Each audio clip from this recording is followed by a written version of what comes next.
domestic season comes to an end, it does so with a week of the most exciting domestic tourney, the men's domestic T20. Will the Mountaineers continue to assert their dominance and make it a treble-winning season? Or will the Rhinos mount a challenge and win their first silverware of the season?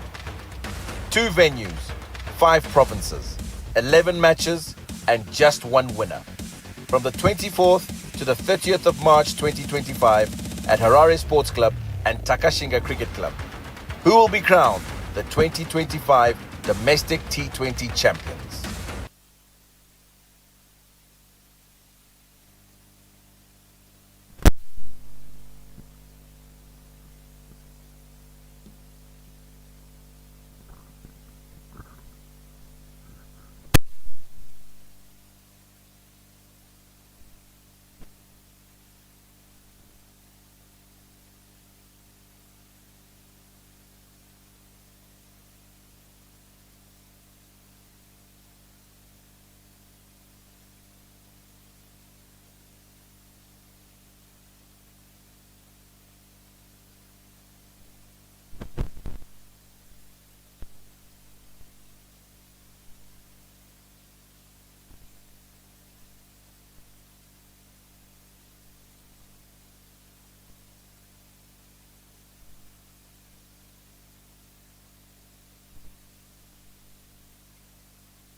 Well, it's a fantastic evening that we welcome you to the second game of day 2 of the Zimbabwe domestic T20 competition, and that is happening. And tonight's encounter will feature Southern Rocks taking on the Eagles.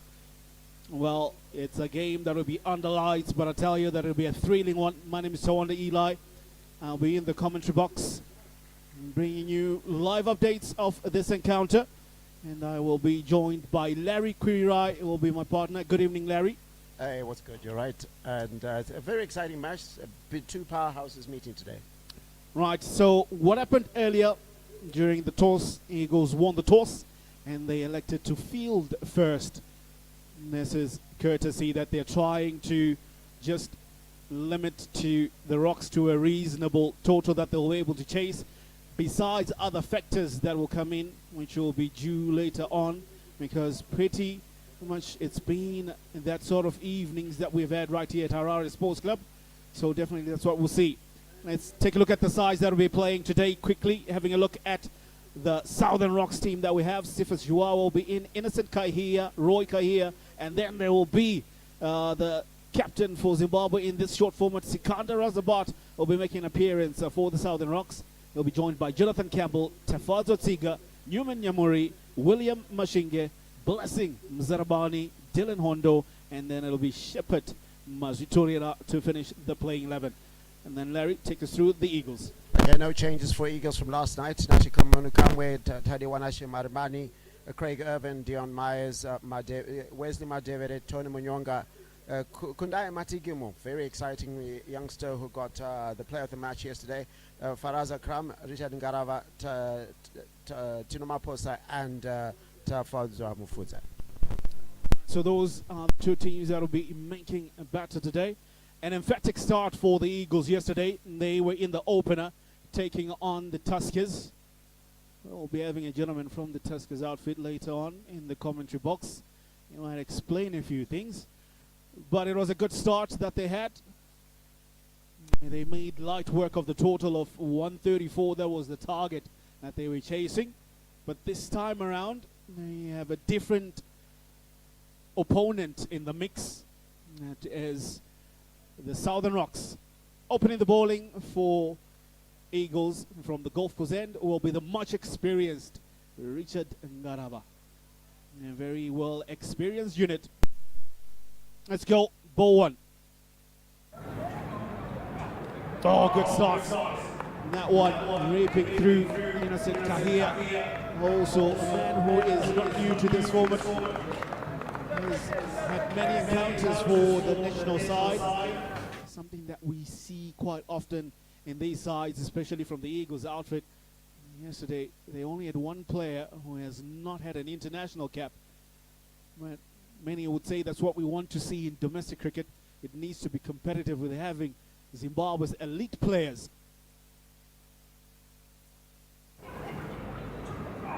Bit of movement, huge movement from Garawa. This is what you expect with the new ball. It will have movement earlier. Certainly, because the same surface that was used in the afternoon where the fellas from Tuskers as well as the one from Rhinos struggled earlier on. And I'm seeing the same kind of movement that you saw when Brad Evans was bowling earlier on. Richard Garawa, a smooth operator with the new ball up front. He will be bringing that one into the right-hander. Then he also has a tendency of having that one that just keeps straight. And so two have come into Innocent Kahia. This one slightly shorter. Well played. This year in this domestic T20, we'll be looking for a new champion. So plenty to play for all the sides to see who will come on tops. Remember in last year's competition, the visiting county outfit of Durham were the ones who walked away with the trophy. Won't be featuring in this tournament, but they had a few games that they came out to play in preparation of their season. So it's also play for Zimbabwe's domestic sides. Trying to bowl the straighter one. Matter will be driven through the offside. Southern Rocks will get runs on the board, and Innocent Kahia will be off the mark.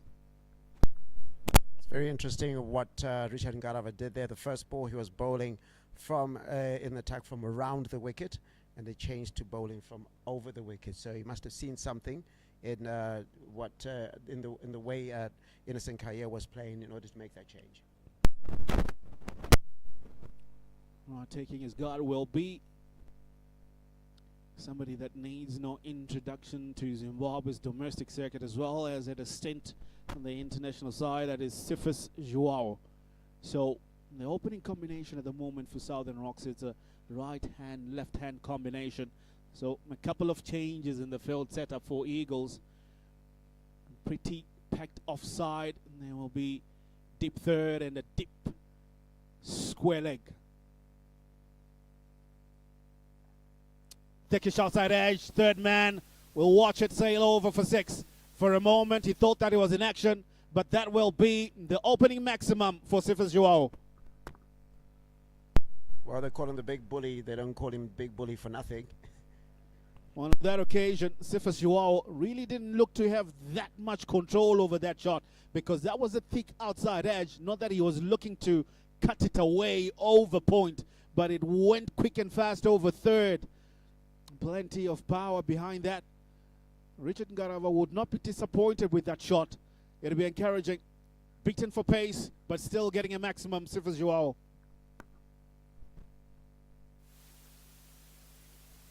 Again, no full control over that shot.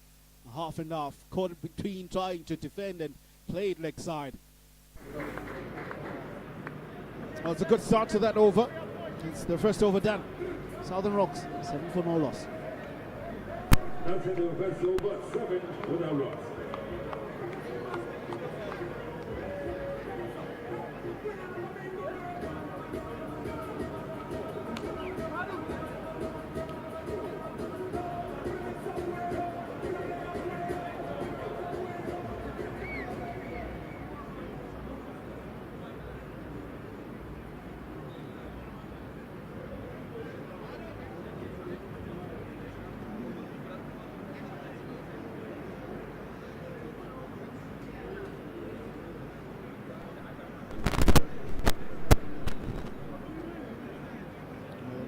First over that with that.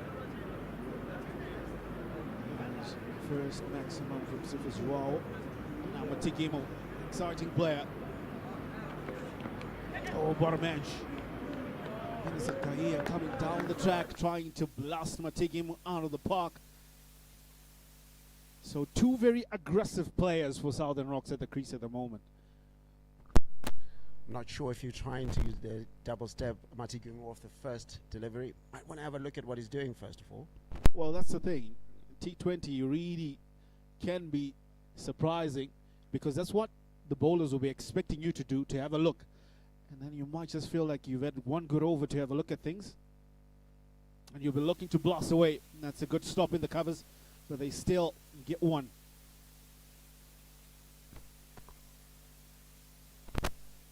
So the signs of aggression pretty much will be coming from a team strategy from Southern Rocks. And they'll be looking to attack as much as possible, try and use the restrictions of the power play. You know that you have two big hitters in Sifas Joao and Innocent Kahia. If you can just get it over the inside 30-yard circle, you've got a lightning fast outfield. You can have runs on the board pretty fast. And so that's what I'm getting a note of from Southern Rocks at the moment. Let's be aggressive, see how much we can get, push the bowlers, put a little bit of pressure, and see what we get.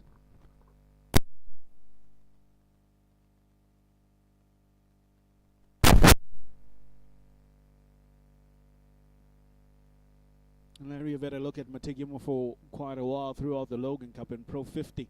What can you tell us about him? Consistent line and length. That's what you got to talk about. The boy lands it on a pin, 6 balls in a row. Looking to go downtown straight for Sifas Joao. Not known to have much fit movement. Stands and delivers. Just gets inside edge just to not to miss that one to crashing into your stumps, because I just had a feeling that was really straight and on the mark from a Tigimo. I mean, I think that's the reason that I said you have to look at this bowler a lot more. And I think when Innocent Kaya tries to go for him first ball, gets himself into trouble. Another big heave. Swing and a miss. Good start by Matigimo. It'll be a good matchup, this one. Youth with pace, precision, experience in batting, power hitting. So it's a good battle that we'll have here.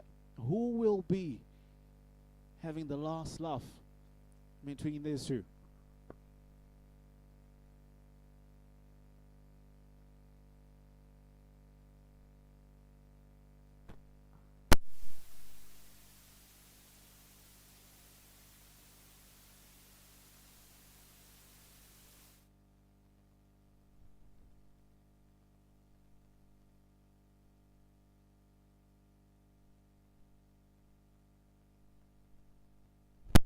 Yeah, it's a good hit, but I think what I picked up from that particular, if the surface was coming onto the bat quite nicely, normally from Sifas Joao, that goes for a 6.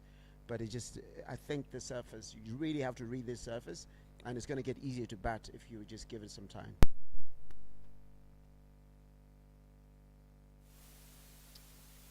We stopped at point by Craig Irvine, and that'll end the second over. So after 2 overs, it'll be 12 for no loss for the Southern Rocks.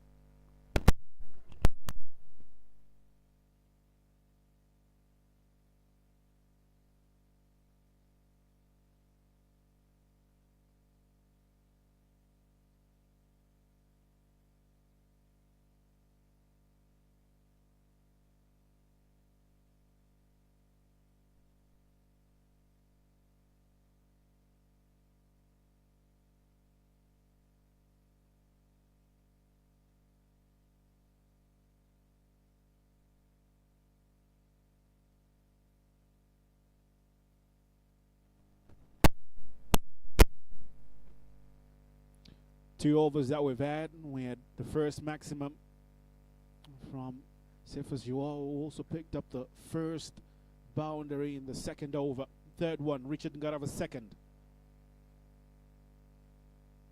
Edged and taken on the second go.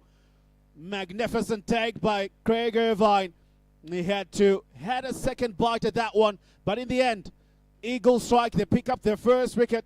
Innocent Kahia going for a booming drive, finds the thickest outside edge. They lose their first. Yeah, you sort of felt that it was coming because the first overs that he faced against Richard Ngarava. Ngarava first of all bowls around the wicket, goes over the wicket. He realized the weaknesses in terms of the strategy that Innocent Kaya was deploying in this particular match, and he's done exactly what he wanted. Bowl across him and get that thickest edge.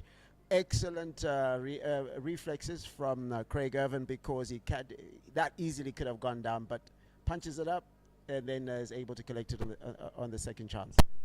Innocent Kahia departs for 2, and it'll be Southern Rocks 12 for 1.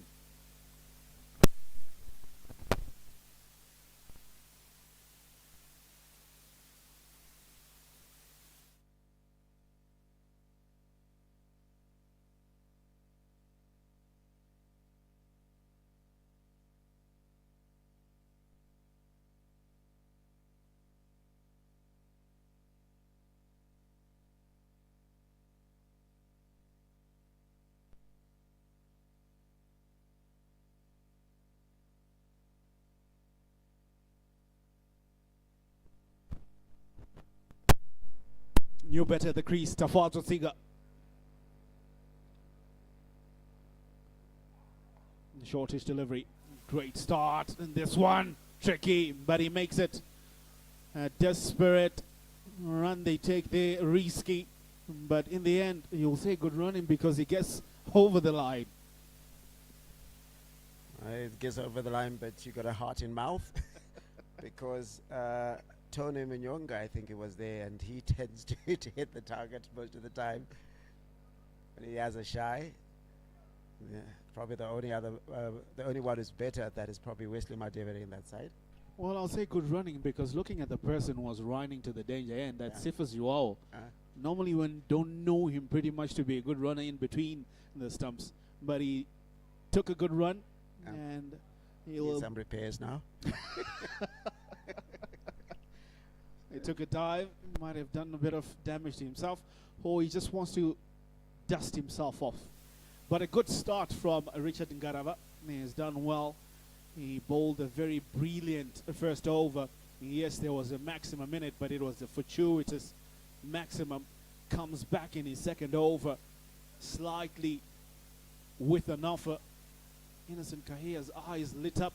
He went for a booming drive, thickish outside edge.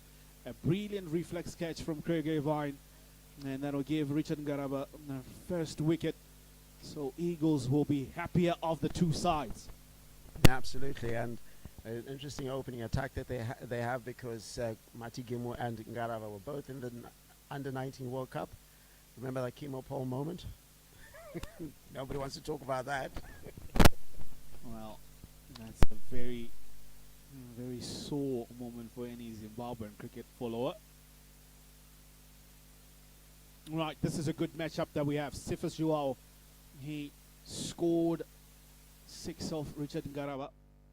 For fortuitous thickish outside edge. How does he do facing him around again? Oh, quicker delivery. And that one came off the shoulder of the bat, if not the glove. I think for me that is the quickest delivery we've seen from Richard Ngarava in his spell so far. Yeah, it's a bit of that's the class of Richard Ngarava really, because he is really getting there's not many people can get that much pace out of this. Probably the only one is going to be the guy in the other team, his best friend, Blessing Zarabadi. Well, that one really had Sifas Yuao in 6s and 7s. He really tried to come forward to defend it, but he played that defensive shot a little bit too early. Tigger trying to pull it. Doesn't really get enough on it. I don't think that was too short for him to play that shot. But the reason why he would play that, because it's pretty much a vacant region, because there's a man who's just in front of him in the square leg region. So he's eyeing that side to say, let me score runs off there, which is what really Richard Ngarava would be wanting him to do.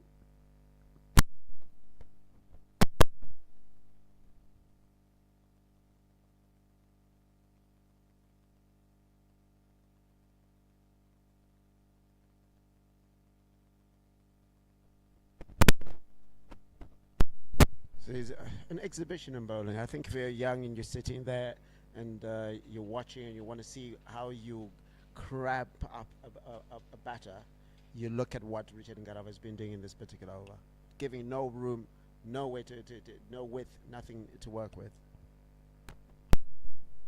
Well, polished performance, we're saying from Richard Ngarava, wealth of experience, you do say that, Larry.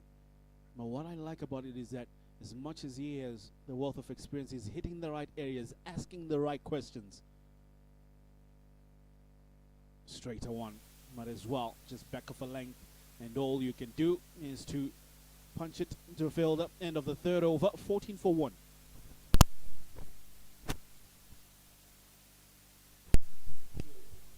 So just as a reminder, if you want to follow all the action and you can't make it to the stadium, if you're across the world and you're not in Harare or whatever the case may be, the Zimbabwe Cricket app is where all the action takes place. And you can also follow a lot of what happens in cricket across the country. You can download it off the Google Play Store as well as the Apple Store, and it's free of charge, access all. And this match is being streamed on the app, it's on the website, and also the Zimbabwe Cricket YouTube channel.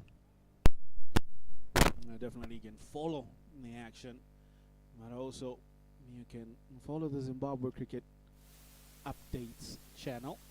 You can see some marvelous images there and share your comments on all social media platforms. Who do you think will be the newly crowned T20 champions? Is it going to be Southern Rocks? Is it going to be Tuskers? Is it going to be Eagles? That was cheeky. The way you nod and say Tuskers. Upish, that'll be safe. Just falling behind cover there. Cephas Joao trying to power hit that downtown, but is just fortunate enough that it had enough the elevation just to get him a single over the man in the covers.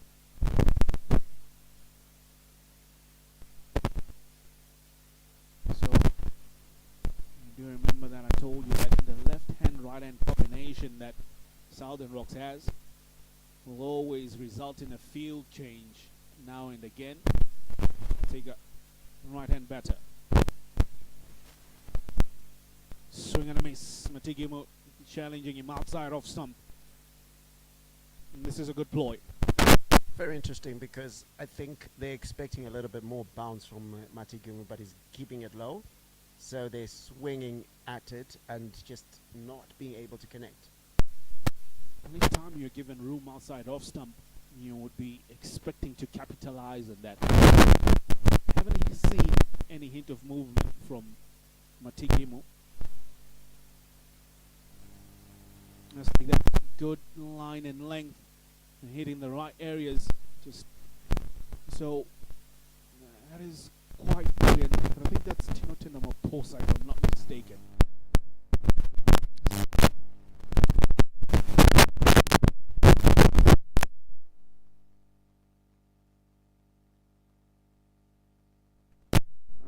Yeah, that is right. That's Tino Posa bowling there. You can just tell by the long levers that he has, or arms that he has, running in hard. There we go. This time makes the connection, but straight to Kamunukamwa in the covers. Dopo. So this is what will be interesting for Southern Rocks. They will need to maintain that Dopo percentage, because there have been quite a number since the start of this innings. Yes, I know that we're only into the fourth over, but really you want to capitalize the first 6 overs, like I say, the first power play, of how many runs you're able to get on from here. But Eagles have been very, very good in just stifling Rocks from scoring opportunities.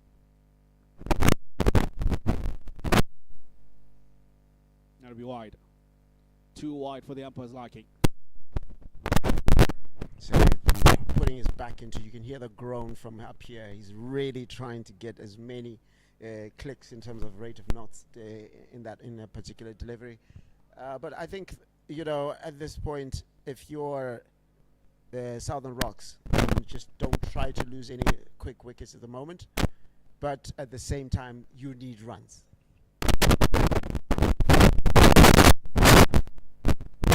pull away, but doesn't really get the connection, but it's in the gap. They should push for 2 here. Maybe a possibility for 3. And that thought will be kept to 2. Well, I really beg to differ, Larry, because in the bar play, if you're really looking to be attacking, especially on the surface of Harare Sports Club, you can't just give yourself room to say, let's get 40 to 50 runs at the loss of 2 wickets. And that's still okay. But right now, all I'm saying is a desire to blast away, but not getting the desired connection. So I just get maybe they're trying a little bit too hard. Shortish. That will be picked up by Fine Leg, who does a good job cleaning up. But good running in the end. And pick up another valuable 2 runs.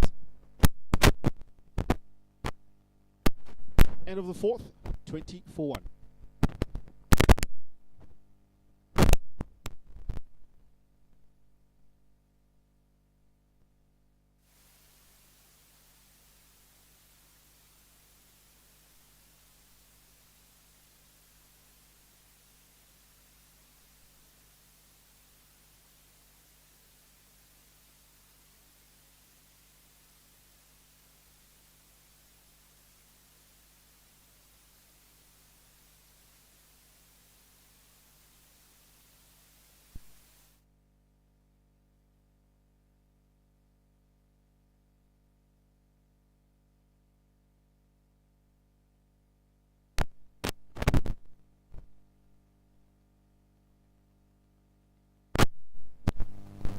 Right, from the golf course end, Matigimu. Pulled away. Dropped. Tinashe Kamunukamwe drops a sitter. Came right at him. Yes, you would say it's a difficult chance, but with the experience that he catches, or he has rather, you would say that one, that's a really missed opportunity there of making Southern Rocks 20 for 2. Or he could say, look, I stopped it from going for 4. Not at this level, Larry.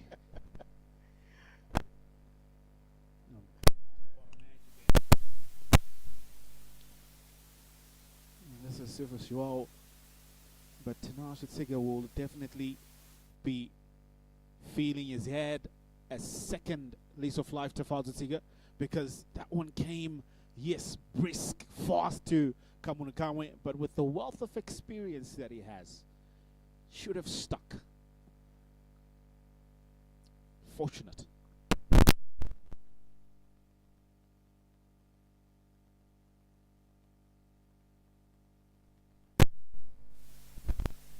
Played late. Just kept to 1. As much as the desire is there to really get off the mark, the current run rate from the Southern Rocks, 4.7. Yeah, I mean, I think in some instances, you've got a couple of people swinging too much.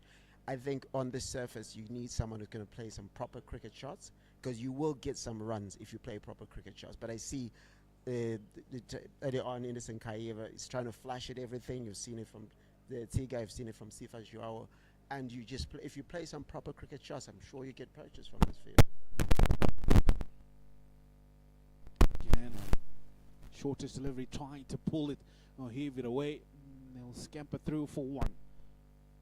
Just give yourself a little bit of time, Larry is saying. But I have 2 players at Southern Rocks and a different mindset. Really hoping to get a few big ones.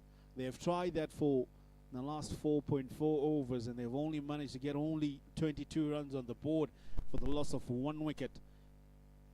Eagles will be the happier of the 2 sides. They are really keeping them quiet, you would say, for the caliber of batters that Southern Rocks has.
It's some really good deliveries that are coming there. I think if you look at it, if I guess the player, the guys that are at the crease are probably not the best people to do it, but there are gaps. If you just place the ball in the gaps, it gets to the boundary very quickly. But at this moment, they're trying to hit sixes and fours, and this surface just isn't good for sixes and fours. Oh, well deceived there. He was.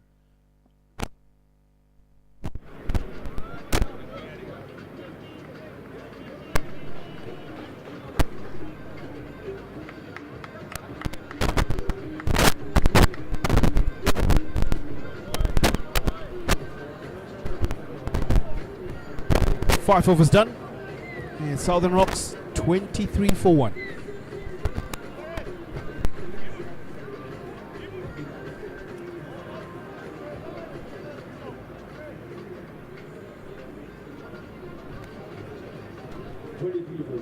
After 5 overs.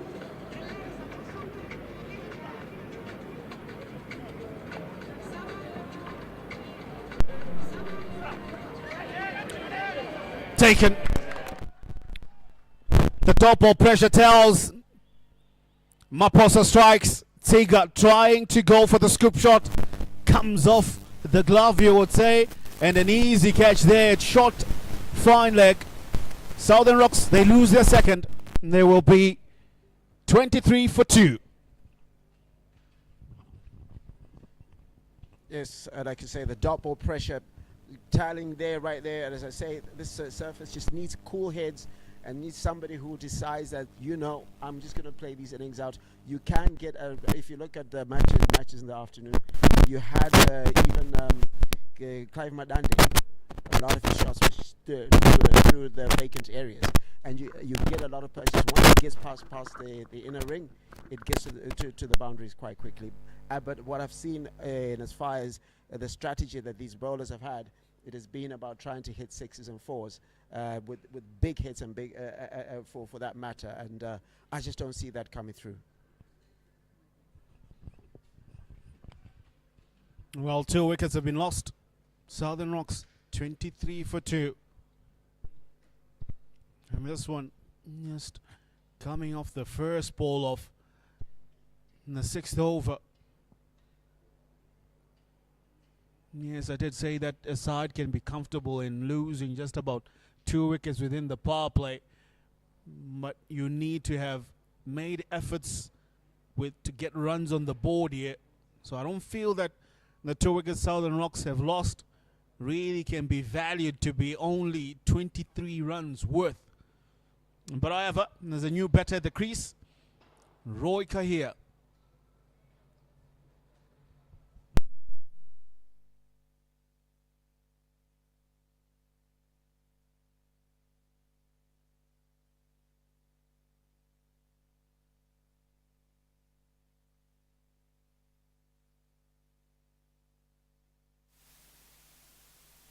A good delivery from Maposa. Running in hard, steaming. He has had a good start to this inning so far. That is Maposa. Only into his second over. He's only gone for 6 runs. But most importantly, he's picked up a wicket.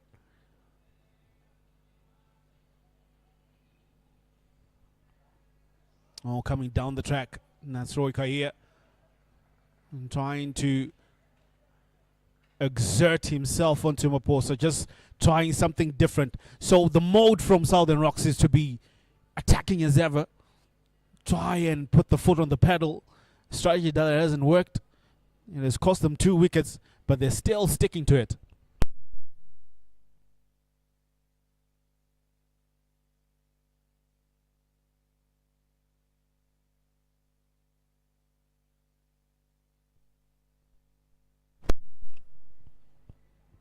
Swing and a miss. And that'll be too wide for the umpire's liking.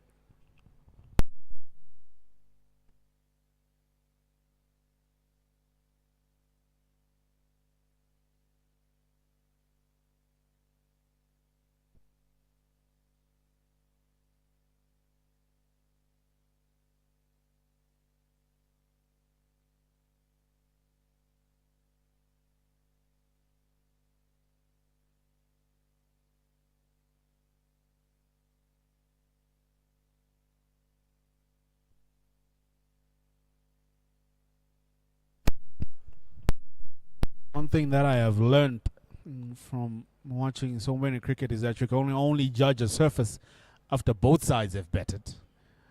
And right now, at the moment, I really don't think I can put a target as per se. Why do I say that? It's largely because from the shots that I've been seen being played by Southern Rocks, they don't warrant me putting a target on, because it has been some really uncalled for shots, poor shot selection on a number of occasions. They cut and piece the field up, but there's protection in the deep, and then we'll just keep it 2-1.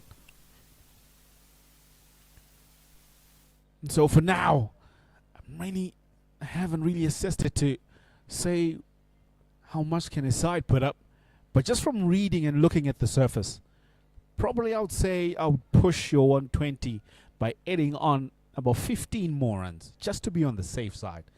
Because at 120, that's maybe a run and ball that you're looking to go at, 6 and over. Currently, Southern Rocks are 4.3. But if you want to be safe, just push it a little bit further.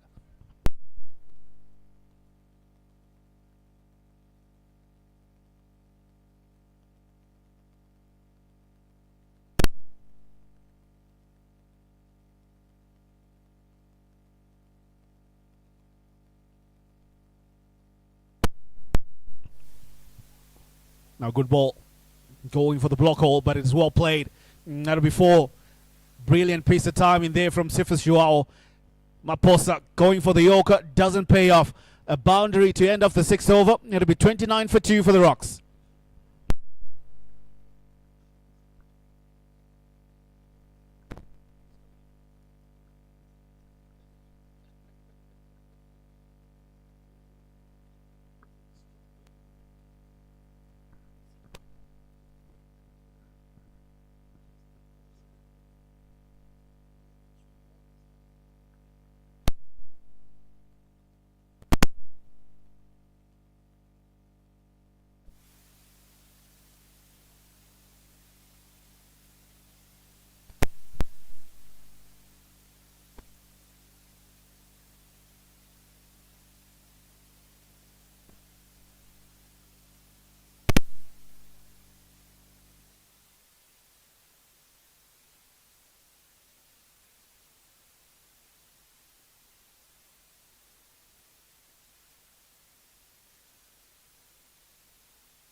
Strategy pays off this time around. There'll be spin introduced.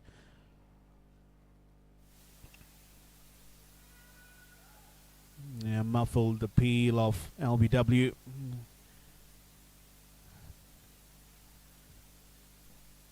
Leg buys will be signaled by the umpire. There'll be a change in the voices in the commentary box.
Brilliant over that he has that. Got away. That'll be just 1.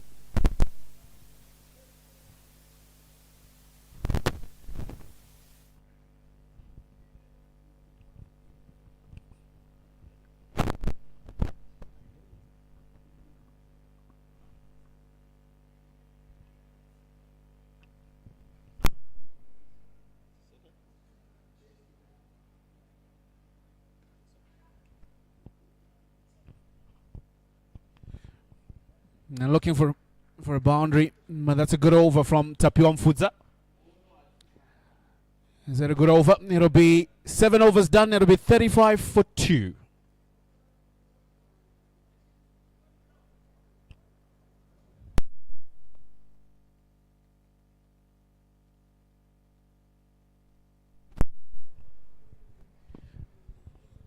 $35 for 2 after 7. Is this where you would say Southern Rocks would have wanted to be from the start of the game? For me, they've lost 2 wickets. I'm sure they would have said maybe 40 for 2. You would take that. You say that early on. If you're saying 40 for 2 after 6 overs, I'll take that at any time. I just felt like maybe they tried to hit the ball too much in the beginning. Maybe just need to try and look at the surface and how it's playing. I thought they tried to hit 6s and 4s and forgot that you've got 1s and 2s also at the same time. Yeah, there's a change in strategy from a side that has been happy with the way that they've gone about it, that is Eagles. We saw an introduction of spin with Tapion Foods up. Now also medium pace comes in. Faraz Akram into the attack. Maposa gets a break.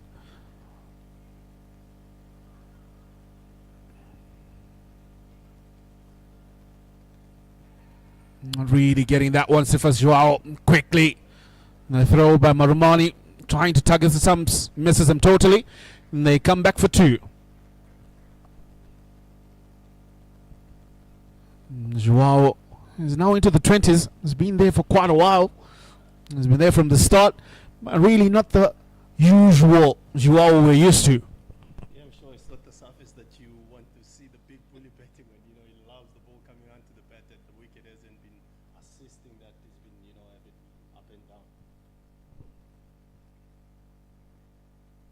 Very wide. It's a pretty difficult task for a bowler when you're used to bowling to right-handers. Then you have a team that is a right-hander and a left-hander. How do you keep that concentration to adjust your lines quickly? Always a tricky thing for a bowler, coming to a left batting, but I'm sure, Faraz has played a lot of cricket. He'll know how to deal with it. Good delivery. Very good delivery. His back of a length. Able to get bounce. So the surface really doing something here, aiding the bowler. So the Eagles' decision definitely to bowl first is a good one. When they said they were bowling first, I wasn't so sure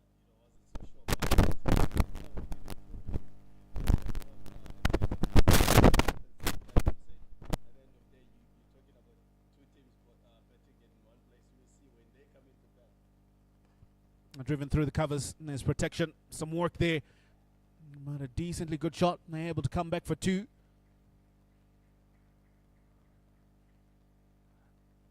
But for me, what I'll tell you that it's been really marvelous to watch Joao. He's not been given room to play the usual big shots because there's been some really controlled bowling. But from my perspective, he's been able to get 22 off 20 really by just playing normal cricket shots. Pulled away this time, too short, and it's dispatched. That's well, maximum well played. 6 to Sifas. very good shot from Sifas there. Still, I don't think he's timing it the way you would want to time it, but he's still in there. That one too short, and Sifas Joao, he sends it into orbit, you would say. He will breathe a sign of relief because that's what he would want. If he can get a few more like those, he'll be a happier man, and so will his team. Because that shot was met with quite a number of applause from his teammates. Oh, good shot. Well ball, well played as well. He will get off strike. Which is one thing that you need to be aware of. Just rotate the strike as often as possible. You've scored 6 runs, get off strike.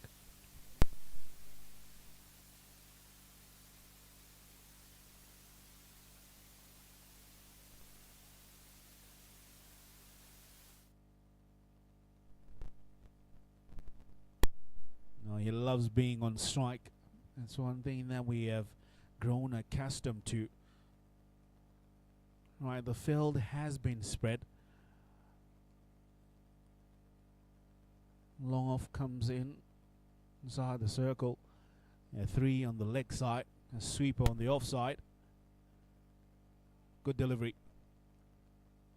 The surface doing quite a lot here. 8 overs done. It's 47 for 2.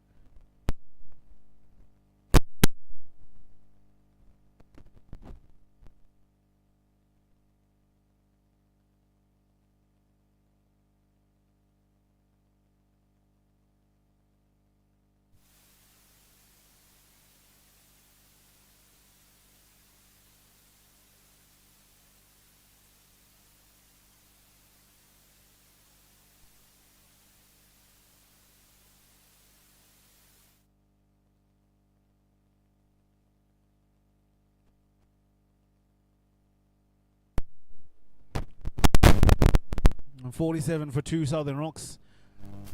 You might say that they're slightly going slower than what you would expect, but they still have Sifas Joao. Mafuza play down the track.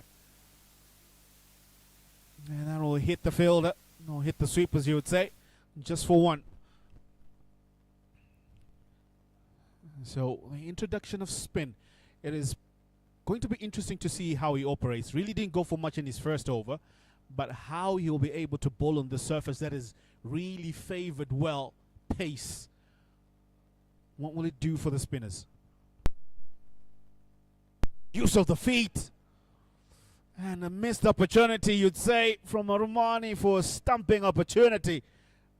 And the second chance in the game that has gone down.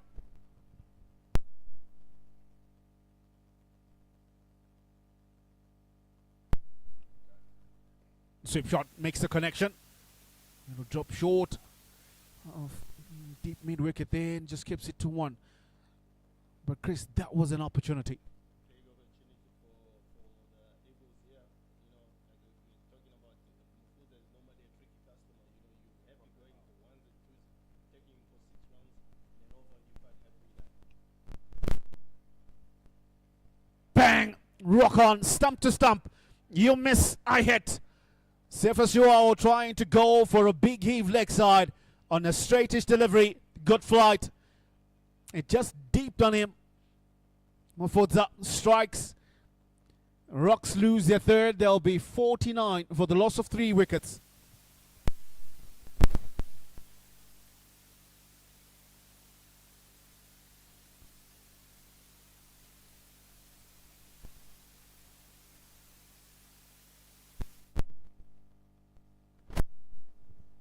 Rocks 49 for 3.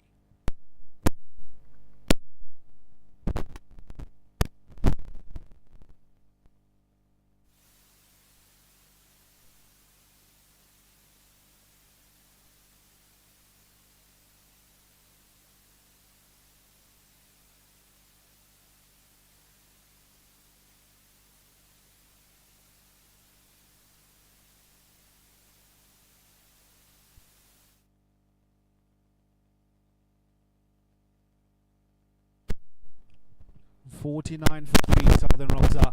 And they have lost a man who had been in there from the start, Sifas Joao. Gone for 30 of 23 deliveries. He struck 2 4s and 2 6s. But it has brought a man with a lot of experience to the crease. That's Sikandar Raza. Again, that line, wicket to wicket.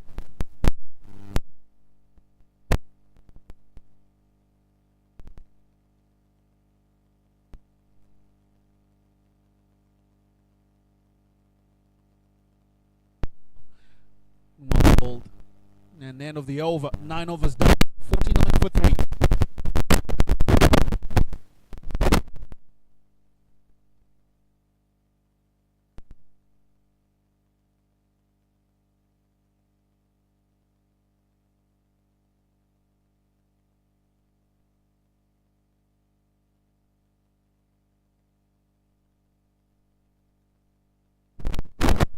Well, a brilliant start, you would say, in this encounter. Southern Rocks taking on the Eagles into the over that will bring us to the halfway mark of the Southern Rocks innings. They only have 49 runs on the board for the loss of 3 wickets. And also 2 new batters at the crease. Definitely not the equation that you would want close to the halfway mark.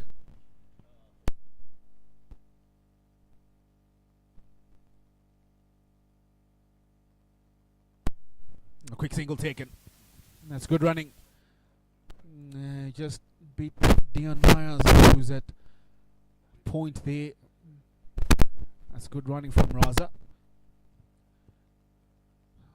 It's good to see the domestic circuit for T20 cricket in Zimbabwe having its full brim of players, full of experience, sharing that with your captain. Down the track he comes. Push it through the covers, but it'll only be for 1. Already you can see there is intent from Raza earlier on. He's eyeing that area just over mid-off. Normally a good runner is Sikando Raza, and also you've got Roy Kaya, who's got lots of experience there. So these two, for me, they're the ones to take the Rocks to a better position. And you're looking to have them to bet about the next 6 to 8 overs. Again, that's through the covers. But this one slightly wide of the sweeper, or makes a meal of it. In an area where you're supposed to get to, you're gifted with 4.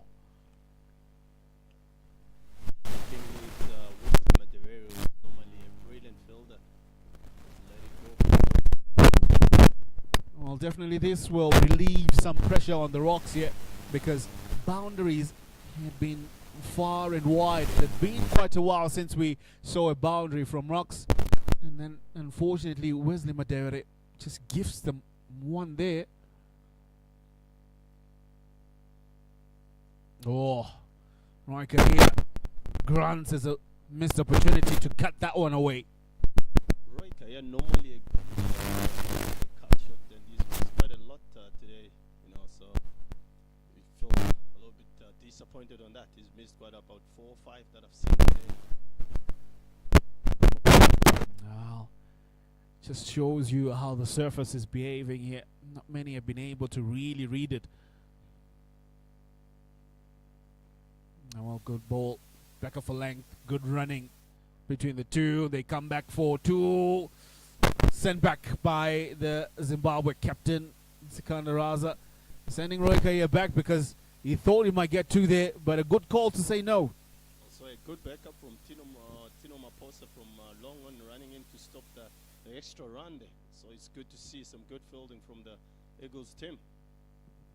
So, Chris, having a look at the situation that Rocks are, yes, you're saying that this pair will be the pair to look to get them out of this situation. But what would be the exact strategy to do that, to get them out?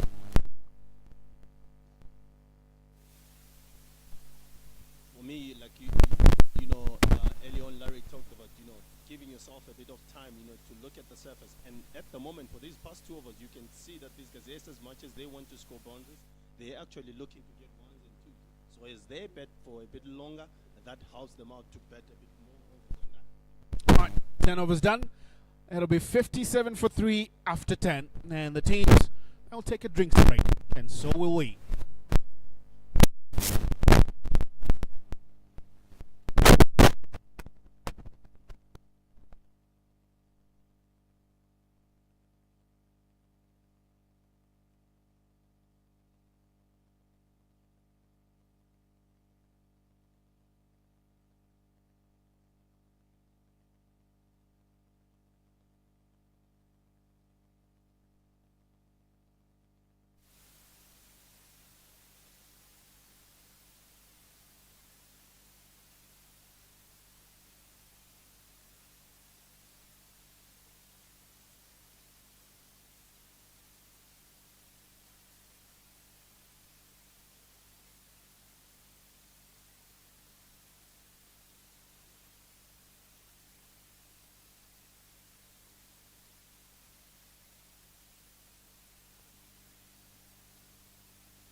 As we welcome you back after the drinks break, 53-7 is where the Southern Rocks find themselves. Two new batters at the crease in the form of Roy Kahia and Sikanda Raza. Tapio Mufudza being given another go here. He's got a wicket. He's done well, complementing the pace bowlers that were used earlier up front that picked up wickets in the form of Tinotenda Maposa and Richard Ngarawa. And then he picked up the third. So that's a good start. Right, we welcome Tino Mowoyo into the box. Good evening, Tino. Very good evening, Eli. And to all those that are joining this second day of the domestic T20 Cup. I was just listening to the earlier commentators and how they felt that the Rocks probably just tried to go a little too hard early on in the innings. And I'll go back to the earlier match today where straight away it just looked like there was a lack of pace in the surface. And the moment you realize that that is there, then the rest of you have been absolutely right this evening. You've got to look to rotate the strike a little bit more. Big boundaries, you've got opportunities to run a lot. The boundary ball will come. And when that comes, then you make sure you put it away. But you need a positive mindset.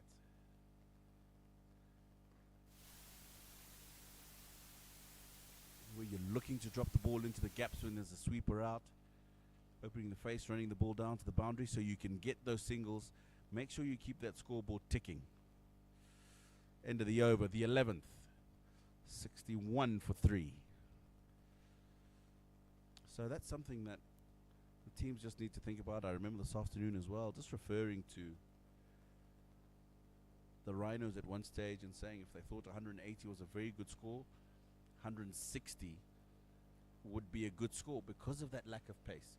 And it didn't take long for people to be able to pick that up. Short deliveries not coming onto the bat. Some deliveries of decent length going through to the keeper twice on the bounce. So as a team playing in the evening on the same surface, those are some of the things that you need to look at in the afternoon, pick up on, and plan how you're going to play your innings, especially if you're batting first. That one, just a widest opportunity there. Great points that you make there, Tino. But however, Southern Rocks have not been able to pick up on those particular notes that you just highlighted out. But then they'll be hoping that the pair that is out there in the middle with the wealth of experience that they have, they can be able to articulate that and implement it here. Cut away, but well fielded by Dion Myers. That's a brilliant piece of fielding. His teammates will quickly come to him. That is magnificent. That has saved 4 runs, without a doubt. Dion Myers. And it's these little bits of fielding that create a little bit of extra pressure when the team already feels they're behind the 4 ball. We want to be scoring at 8s or 9s. We're only going at 5.5. Then you play strokes like that. He's got away with it, though. Top edge, unfortunate will be Roika here. But it'll go all the way for 4. Anyway, efforts by Marumani to try and keep it inbound, but anyway, in vain. Very fortuitous boundary. What I like about what you just said is that piece of fielding, the pressure it adds on, is well seen by the strike rate of Roy Kahir. He's only striking it at 50%. He is on 40 now of 21 deliveries, because really he would have been hoping that one definitely would have bitten the fielder.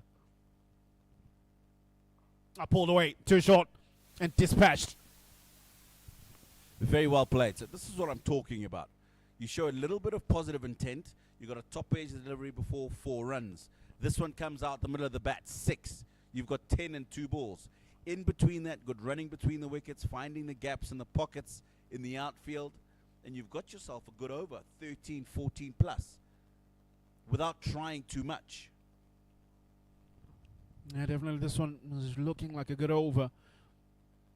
And one maximum, a boundary, and a single, 11 off it already.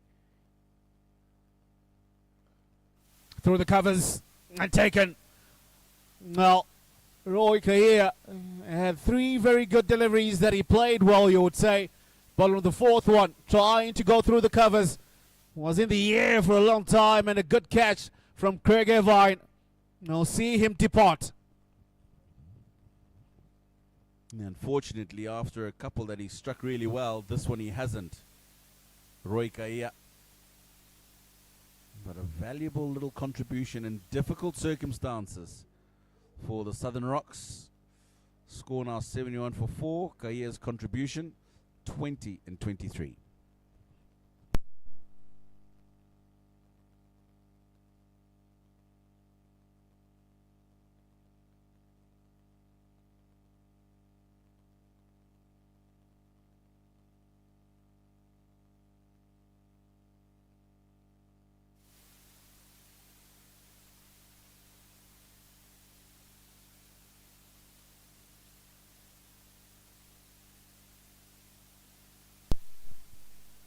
Well, I did say that some of the shot selection that is seen from the Southern Rocks leave a lot to be desired.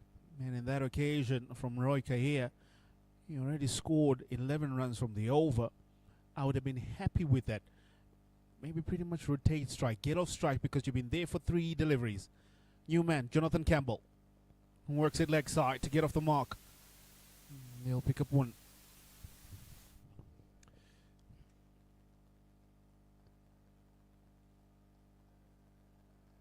End of the 12th. 72 for 4, but just look at the way Jonathan Campbell, first ball off the hips, running down the wicket, looking to come back for 2. That's the kind of energy that I'm talking about. And if you can manage to just ensure that you've got that energy and you've got the right mindset, when the ball is there to be hit, it'll happen naturally. You know, one thing that really you're talking about is the intent to score.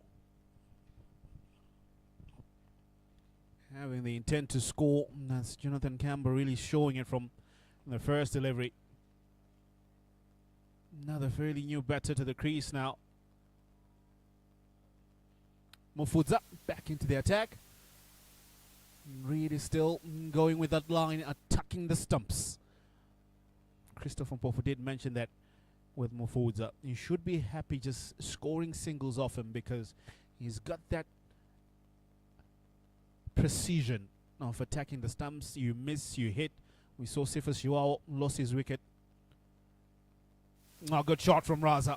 This occasion, he strays leg side was Mufudza, and he's heaved away over shot third, shot fine leg for 4.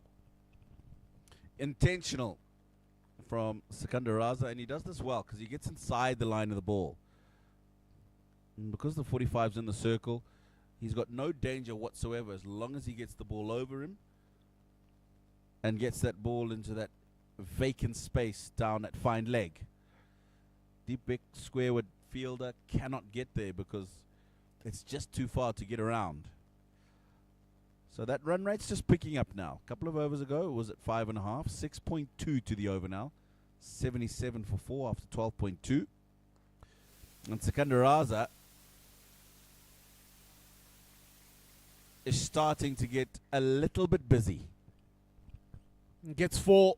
Man, I really felt that could have been saved there by the fielder. A really lame effort to stop it. He gives a boundary to the Southern Rocks. So it's now 2 boundaries back to back from Raza. Pulled away. This will be a maximum. Now they'll go all the way for 6. Too short. Pressure from Mufudza. Yeah, well, we were talking about 160 being a good score in the afternoon. It was more than enough. Now, there's a danger here that the Rocks, if they can continue like this for the next 3 or 4 overs with Sikandaraza there in the middle, then they could very easily get themselves to a similar total. And I like what I'm seeing from the Rocks, because on a slow surface, it's easier to score your runs off the slower bowlers. And he's playing with the turn. Bit of a discussion between the senior players as to where he should be bowling at this stage. 6.9 now, that current run rate. Yeah, 6.9 is the run rate that it comes to, courtesy of 2 boundaries, 1 maximum, all in a row. And the discussion that will be there is try to help Mufudza navigate the next 2 deliveries that he needs to bowl. Because like rightly you're saying, Sikandaraza here is really applying the pressure. Eagles are feeling the pushback from the Rocks at the moment to say that if they go with this plan, if they continue on this trajectory, they will definitely be able to get to a decent total, because they have 87 now for 4 with just about 6 or so more overs to go, 7.2 to be specific. Knowing the caliber of player that Raza is, if they allow him to continue, definitely they will have a score to defend here. So plenty of discussions, plenty of plans that they will try and formulate here. All right, Mufudza, 2 deliveries to go. This long discussion, let's see if it will pay off.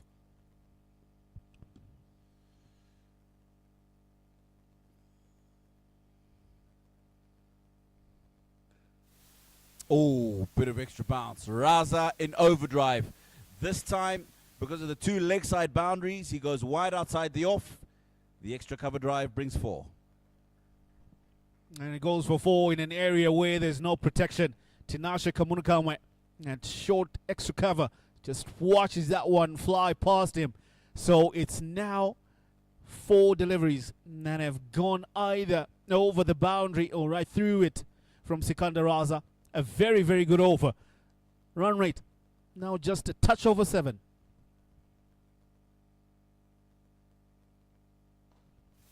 Well played.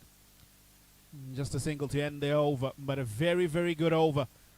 It'll be 92 for 4 at the end of the 13th.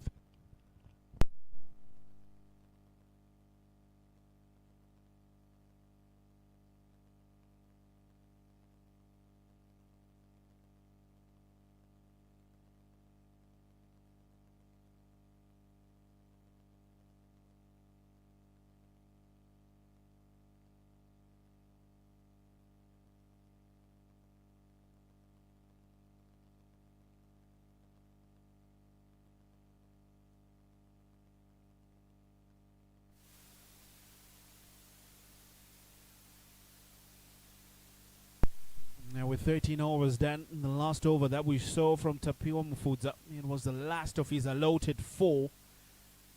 His figures overall will be one that one can be proud of. Finishes off with 1 for 29 in 4 overs.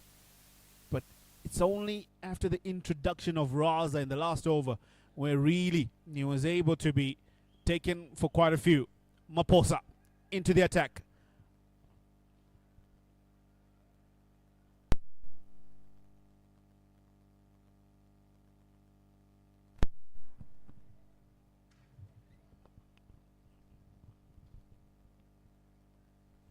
He was steaming in there, but Kamunukamwe deep mid wicket.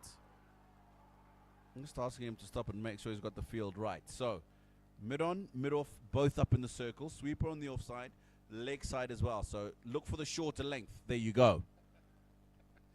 Called it well, and that was too much for the umpire's liking, and that'll be called a wide. Needs to bowl that again. But definitely Maposa really bowling to his plans here. And Raza will be way away of that. You can already see the field set here.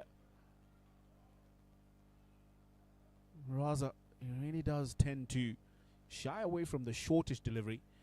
But if you really don't have decent pace, he will take you on. Short again. Just gets bat on it. He'll get a single. I'll bring Jonathan Campbell on strike.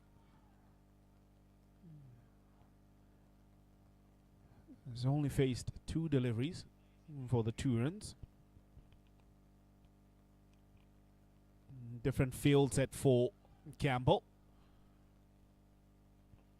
Now there will be the same one. He's got a sweeper on the offside. Dip mid wicket and deep square leg. Do expect no shortish delivery. No, it'll be a bluff. Short. Gets on top of that one. Dot ball.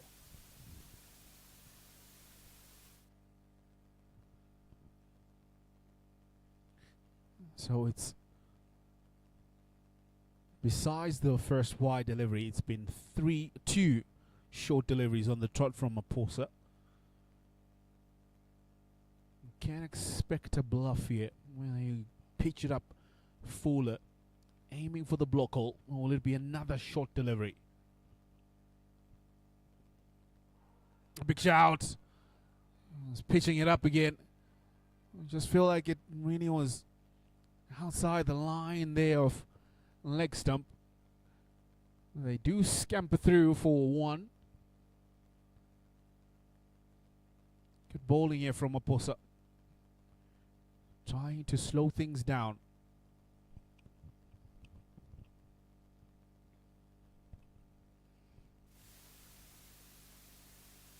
In 95 for 4, halfway through the 14th over. And you would feel maybe at the end of this one they'll be looking to go at least in those final 6 overs at 8 to the over. I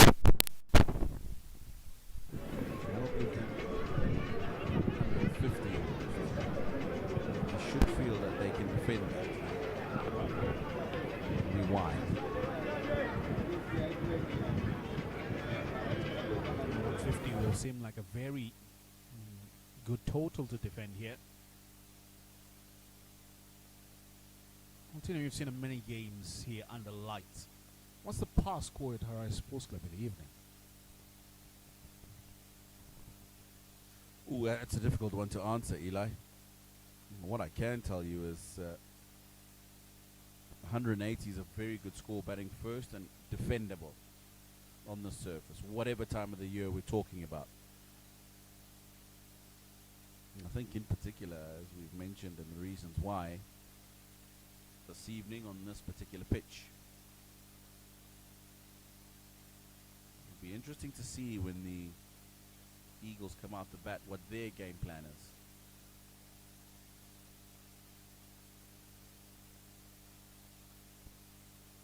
But I've certainly enjoyed what I saw from the Southern Rocks, looking to get after the spin bowlers because it's that difficult to do so against the faster bowlers with a lack of pace.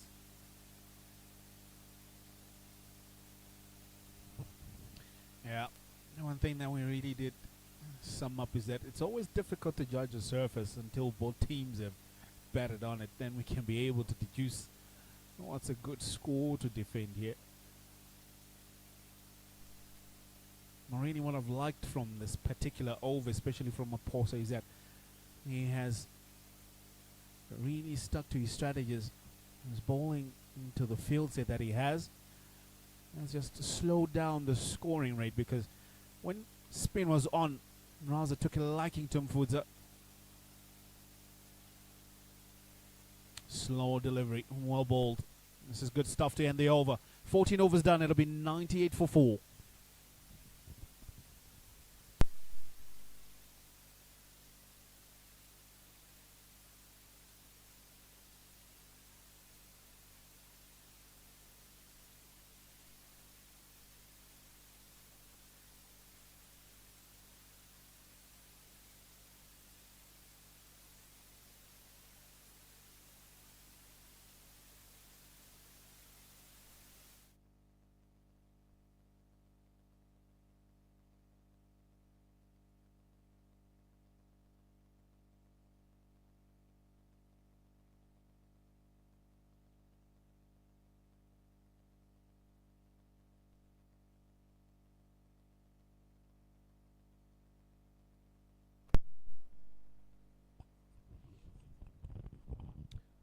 Start of the 15th. Matigimo into the attack again. Well played by Campbell. He'll bring in Raz on strikers on 25 from 15, striking at 166. And so it's good strike rotation. You put in the in batter to face as much deliveries as he can. This will give you better chances of getting to that score that we're talking about, that if they're able to push it to 150 or 150 plus.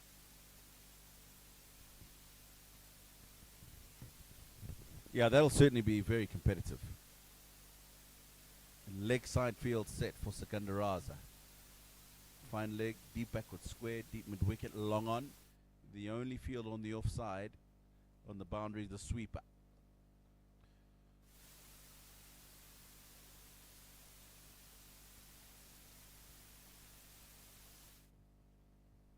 Oh, no ball called. Free hit should be signalled and is. So wonderful opportunity here for Jonathan Campbell. Just to get his innings off to a start. Second time we've seen Matigimo overstepping in this innings. Can't afford to do that anyway, but even more so in this format of the game. Where's Campbell going? Looking to go over the keeper. Pace off the ball, so nothing to work with.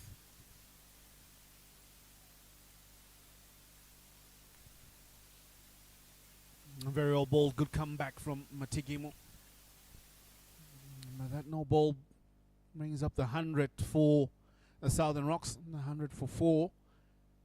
Coming just halfway through the 15th over.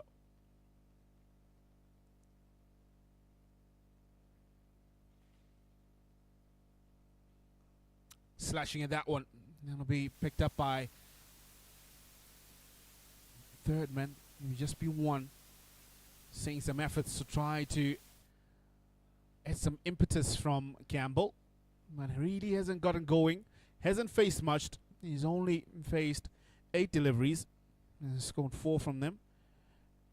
Raza is the one that has been doing the majority of the scoring at a better strike rate from all the batters that we've seen so far from the Rocks.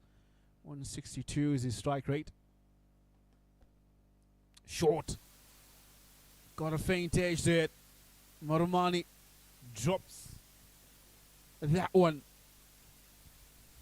Yeah, that is certainly an opportunity. Couldn't hear anything from up here, but the reaction from the close-in fielders, the reaction from the bowler Matigimu tells you that he certainly got back onto that. Now, I hope nothing too serious has happened to Marumani here.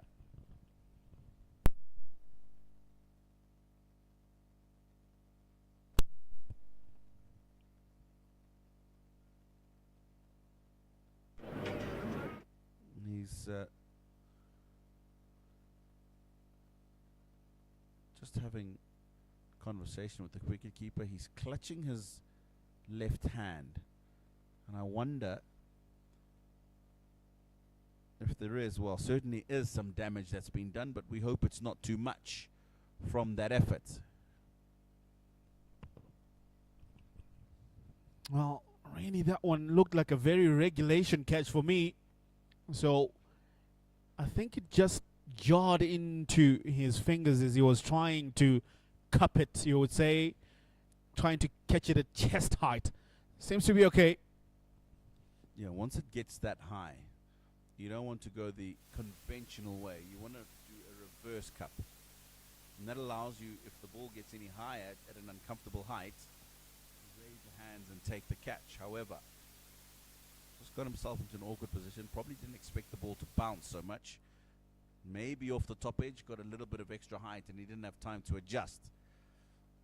And he's got the gloves back on, so it looks like everything's in good order.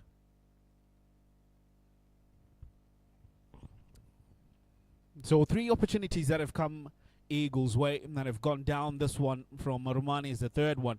The first one was a drop catch by Kamunkamwe in the covers.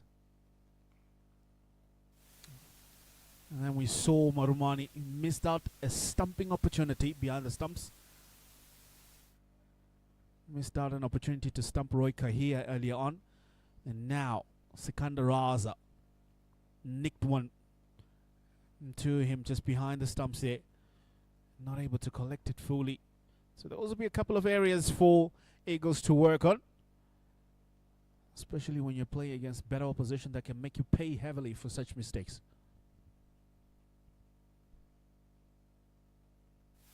Full toss. Play just flicked away leg side. Unfortunately enough, it'll be just for one.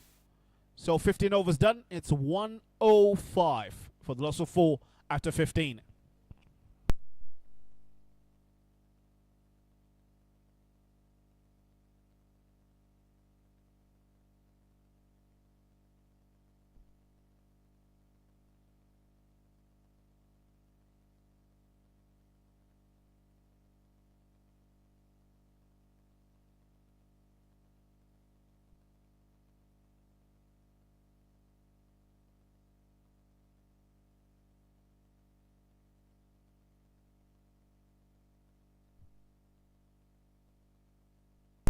Right, start of the 16th over. It'll be Richard Ngarawa coming from the city end. There'll be change in the commentary box. Tina Mooyo steps aside. Christopher Mpofu comes in. Oh, looking to cut that one. Misses out. That's a missed opportunity for Sikandar Raza. Definitely, he will feel that it was in his zone. You know, he swung hard. I think he just said, this is the one that I have to hit, and then he just ended up missing the right one to hit. But this is going to be a good contest. Richard Ngarawa, one guy who's been really bowling well for Zimbabwe, and Sikandar Raza, who's been on song for the past few seasons for us as a national team.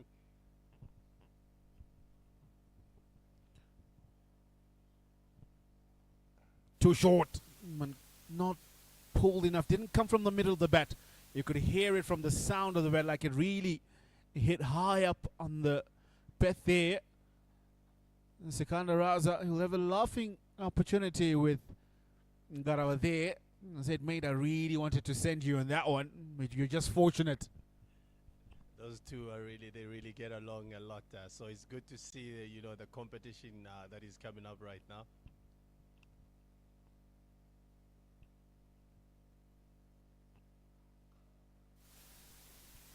A very quick single there from Jonathan.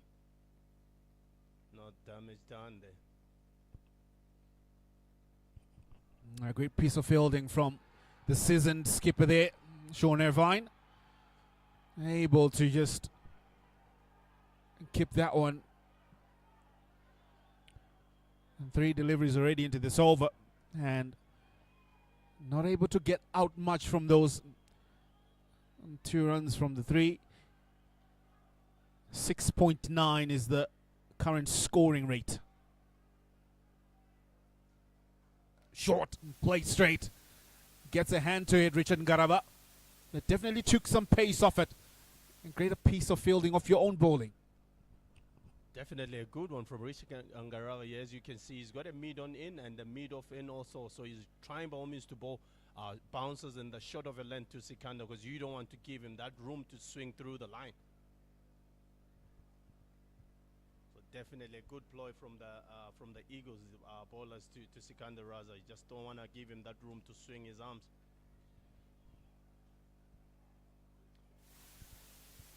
High. Taken by Matigumu at fine leg. Like we said, it's the short ones that are coming to these batters, mid-on and mid-off in. So it's good to see they've got another one bowling according to the plan. Bowling according to the plan. Ngarawa strikes. Campbell will depart. Really did not look in control of that shot. Short pitch delivery. No control over it. Just guiding it well to a well-placed fine leg in Matigimu. And they lose their 5th, 108 for the loss of 5 for the Southern Rocks.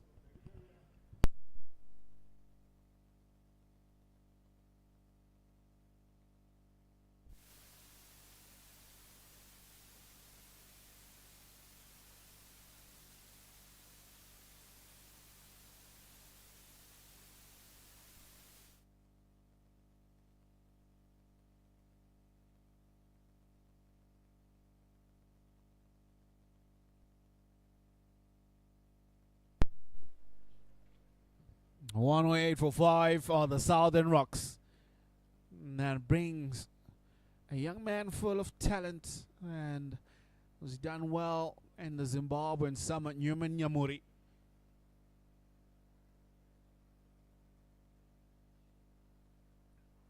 Quicker delivery. Well played as well. He plays it down, but he will be on strike in the next over. End of the 16th, it'll be 109 for the loss of 5 for the Southern Rocks.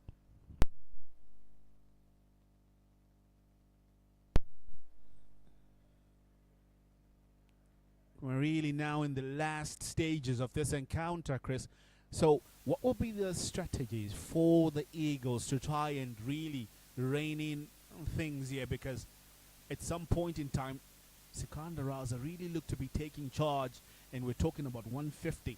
But so far, it's just under 7 that they're going at. So maybe they might get to 140 there. But what areas do they zone in now with the field set that we're seeing Maposa have right here? As we have seen from the last over, reaching Garawa, he had the mid on in and the mid of in at the same time. So you're thinking that they're going to go short to these batters, which is not a bad ploy. And also at the same time, also when you're looking at the Rocks, they don't want also, to go as hard as they can. You don't want to end up losing 2 extra wickets, and then that 140 becomes a 125 or 130.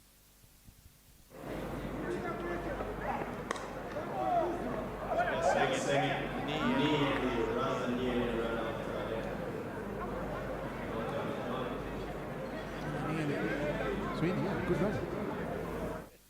Any landing you can get away from is a safe landing. You like? Marumani had the opportunity to run out Raza there, but was not able to collect it. He's a left-handed player, Marumani, but he there used his right hand. Remember, he got his left hand smashed in by the ball in that effort to make that catch. So really not using his strong hand to try and effect that run out. So it gave Raza an opportunity to be on strike quite early in the over, which is something that the Rocks would want. They want Raza on strike, facing as much as he can. Slow delivery, good bowling. They go for the single. So this is good play by Maposa. Taking the pace off and knowing how Raza likes the ball coming onto the bat.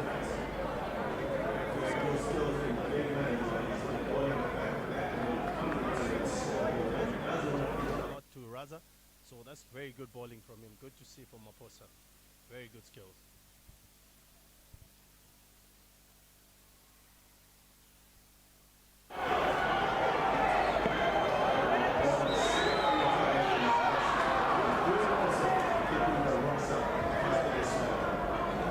They're really keeping it quiet, but I really love the desire to be innovative by Newman Nyamuri. Might not get in contact with the bat, but what he did well, he put Raza on strike. So Raza has the opportunity to face the last 3 deliveries here. And there's some bit of chatter in between, probably talking about if we get to the last delivery, we are running. I need to be on strike in the 17th over.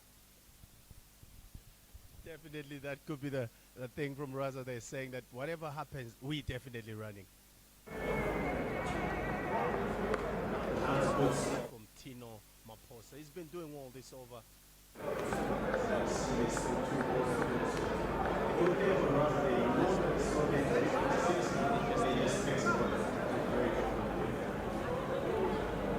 don't know if I can be able to really articulate the quality of Maposa is really showcasing it in his bowling. He's keeping batting after quality of quad. Sticking to only singles. That's a real great application. To short, top edge, behind the keeper. And they will scamper through. They come back for 2.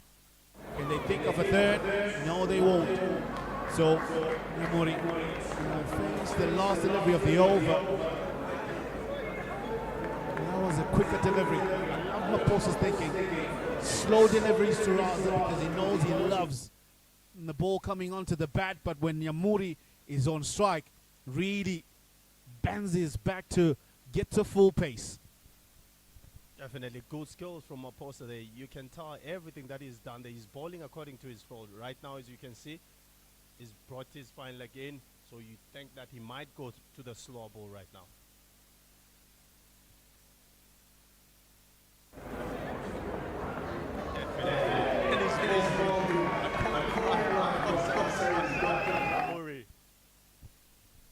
Well, a brilliant piece of bowling from Tinotinda Maposa. And what a way to end his allotted 4. Now finish off with 2 wickets. You called it, Chris, that it's going to be a slow delivery. Brought in fine leg. And boy oh boy was it slow. Deceived Newman Yamuri. They lose their 6th wicket, that is Southern Rocks. It'll be 115 for the loss of 6.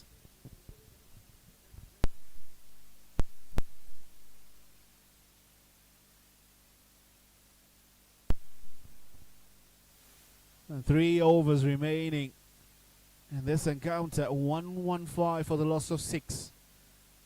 Blessing Mzarabani is coming in. But you think what will make Southern Rocks be happy is that Sikandar Raza is still there. He's on 33 from 24, striking it at 137. The best strike rate so far in the Southern Rocks innings, and also the top score of 33. But however, do they have enough firepower to get to that score that we're talking about, about 150? Only on 115, that means that they need about 35 more runs in 3 overs. Worked away through the covers. It's a good shot. Boundary to start off. Very good shot from Raza there. As we said it, as long as if Raza is still in there, they've got a big chance of getting to that 140 to 150. So far, they are in a good position as long as if that guy is in there. A little bit of room.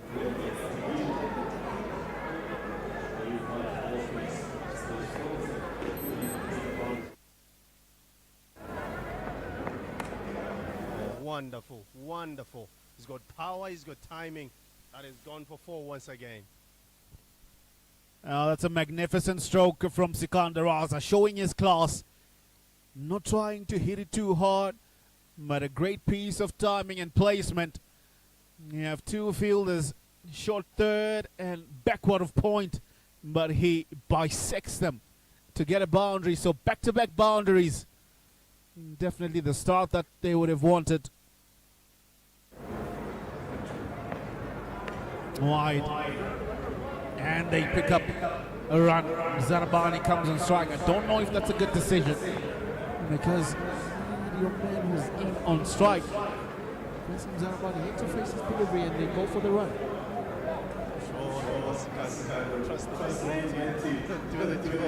And we've seen him doing quite a lot of good batting for Zimbabwe, so I'm sure he trusts his man. Even if he tries to get another one there, the run rate keeps going up. Oh, good ball.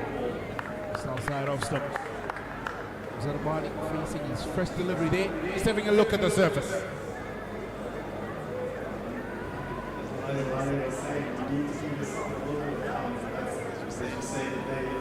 Having a look at how the bowler is going on with his business. In the block hole, well played for a single. Getting his eye in is Zarabani. Gets off the mark. Right, Raza is in the 40s. 41 to be specific from 26. 126 is the score. How many more can the Rocks be able to garner from these 2.2 overs that are remaining? Matigimu, there's a lot to think about with Raza on strike. Goes short this time again. And it'll just be 1 because third man has been placed after that shot that Raza played. So it'll just be the 1 that they get with a delivery to go with the over.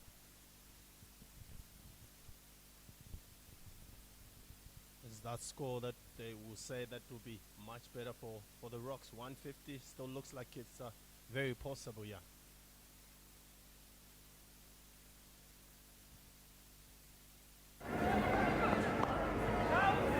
All ball from the big fella there. No run. And after 18 overs, 127 for 6 are the Southern Rocks.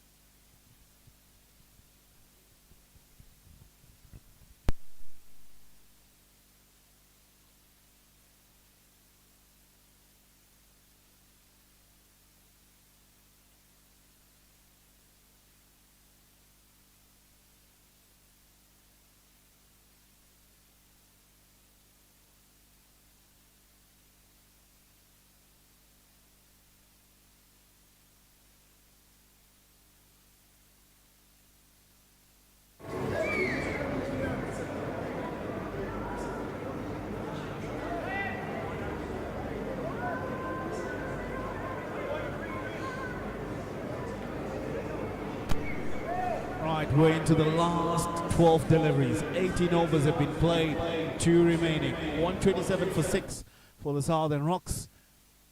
Raza's on strike, is on 42. We're talking about 150, so he needs about 22 or 23 runs to be specific in these remaining 12 deliveries. He's been given one more run to get to 128 for Raza Crown.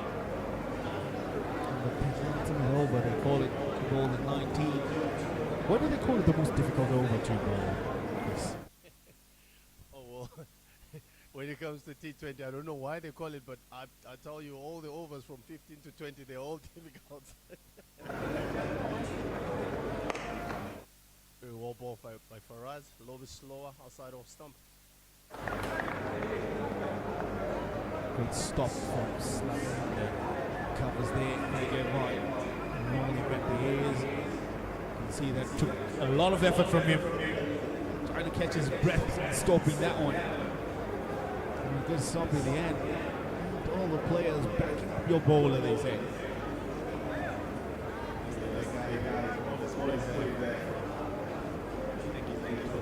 He's diving there. Blessing Zarabani's hit it high. Oh, not so good from Maposa. A scamper for 2. Oh, that's opportunity number 4 that has gone a begging from the Eagles. Blessing Zarabani trying to hit that one out of the park. He's really trying to send that one to that sitting area just outside the bar area here. And Maposa unable to gather. Swing and a miss again. Zarabani looking to tee off. Raza Crown had an opportunity of picking up a wicket. Maposa was caught in 2 minds in whether to catch it with the cup or just using the unconventional catching method there. How do you catch that one, Chris? Definitely. The thing, it looked like he wasn't decided. You can still use any technique, but he just didn't look like he wasn't. Or squeezed away from Blessing Zaravani. They go for 1. The good part now is that Raza is on strike, the man that wants to face the most of the balls, because they've got a few balls to go in this game. Yeah, 2 deliveries to go in this over. 132 is what they have. Remember, the target from Mawoyo and Christopher Mpofu is that they need to get to 150. And so, they need to get as much as they can. Now Raza attack for Raza Kram. Full dish delivery there, misses out an opportunity. I really didn't know where you wanted to hit that one, Raza. For a moment, it looked like you wanted to play it straight, but then in the last minute, decided to try and take it leg side. And in the end, he missed it in total.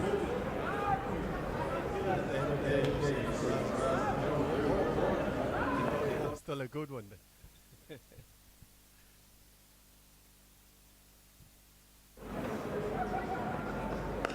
Ball again. That could be close. Oh, they scamper for a single. No need from Paras to run there. And that's the over, if I'm not mistaken. 132 for 6 after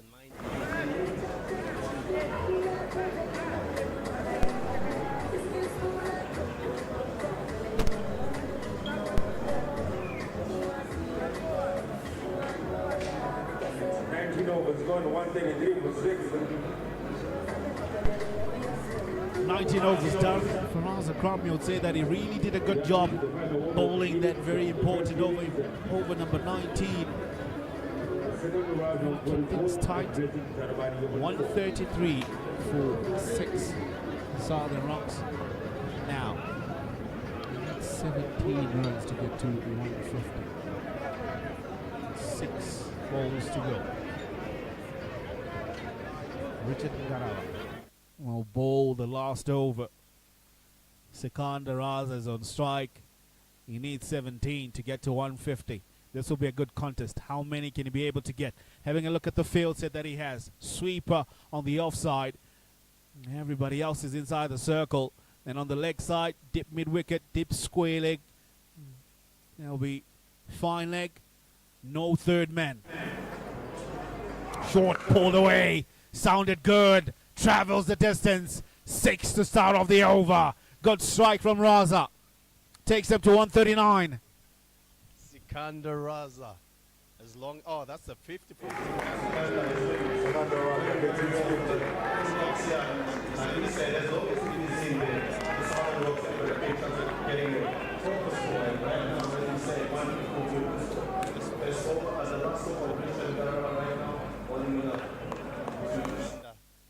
Not a good start for him. That was a good shot. Banged away, offside this time. It's in a good region. Madevere does well. He'll keep it to 2. Good running from Zarbani as well. So, started off with the maximum, picked up 2 in the second delivery of the over. Now to get to 150, they need 9, not 4. You can see the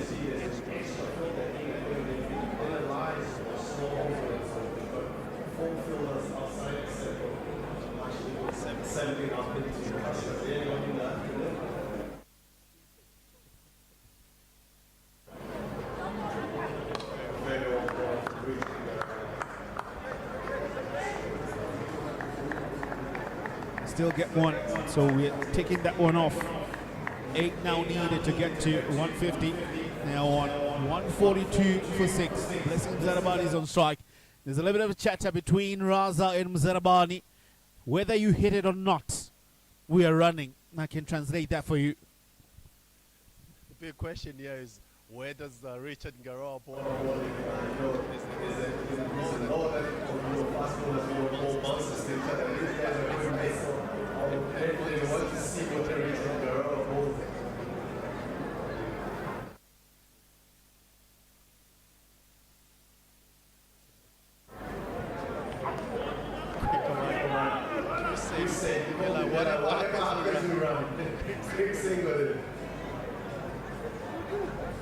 Seven now needed to get to 150. And because Sikandar Raza's come on strike, you say pace bowlers don't bounce at each other, but that was a very short delivery from Richard Ngarawa to Blessim Zarabani. It'll be interesting when now the roles are reversed. Right, change in the field. The sweep on the offside goes back to the boundary. And deep mid-wicket goes into a cow corner position. Full, that'll be wide. Marumani can't stop it. That'll be 4 runs, you would say. So 4 wides, they go there.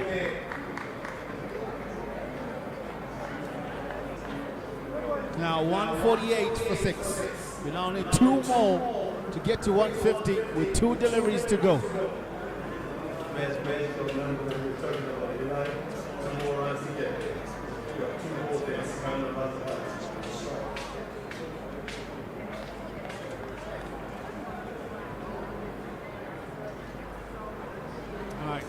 Raza 153. He's been striking it well.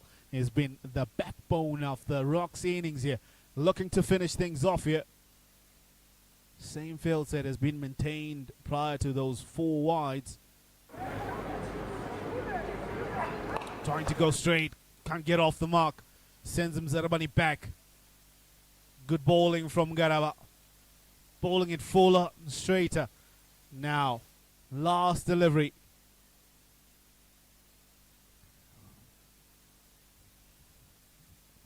Fine leg comes inside the circle, mid-on, goes to the boundary. So you have three fielders on the leg side that are right in the boundary. Long on, dip mid-wicket, dip square, and a sweep on the offside. Was going into an almost a deep extra cover on the boundary there. There we go. Full toss. Opens the face of the blade. Dropped by Wesley Matevere. And they scamper through for two. Another sitter goes down. Garawa not happy. Long stare at Wesley because that one looked like a sitter, but the two will bring up the 150 on the last ball of the 20th over. So Rocks will be very, very happy at the end of 20 overs. They will have 150 runs for the loss of 6 wickets after 20 overs. If the Eagles are to lose this game, they will blame themselves. They've dropped quite a lot of catches tonight, and at the end of the day, they have themselves to blame. So that's the action that we're bringing you at the end of the Rocks innings.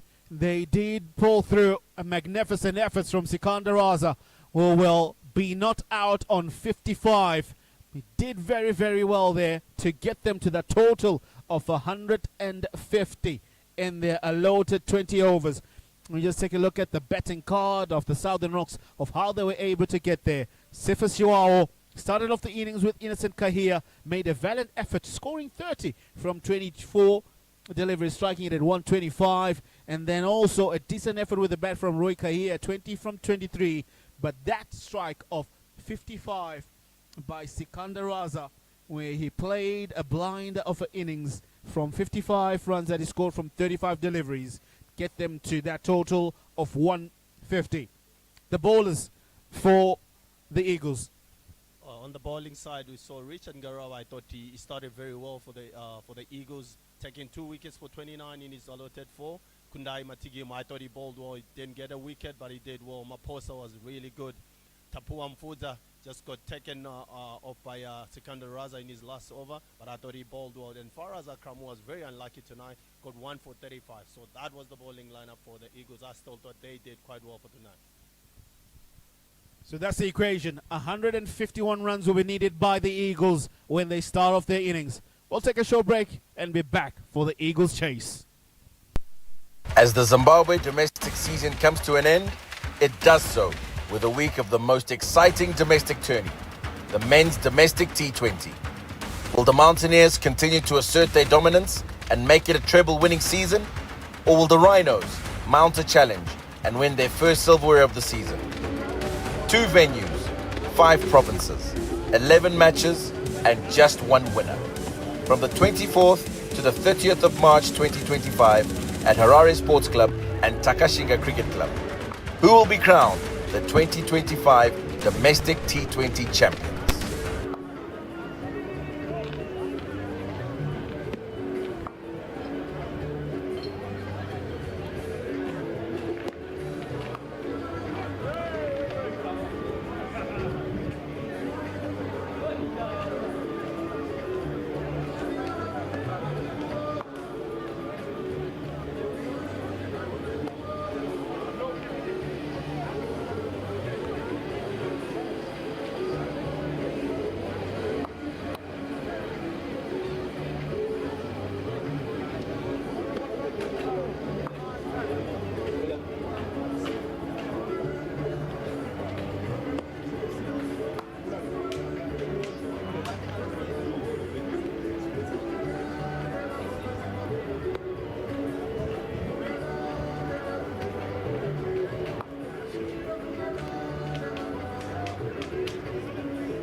Well, we welcome you back to the chase for Eagles as they will be chasing 151 in their allotted 20 overs.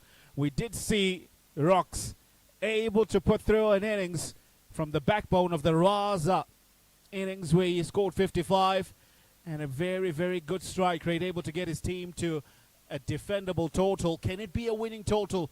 That's what we will be waiting to see. The Eagles opening pair of Tadiwanashe Marumani and Tinashe Kamunukamwe taking guard. Meanwhile, the Rocks Chargers ready mapping out their field here. And as you know it will only be one man they will open the bowling with. That will be Blessing Mzarabani.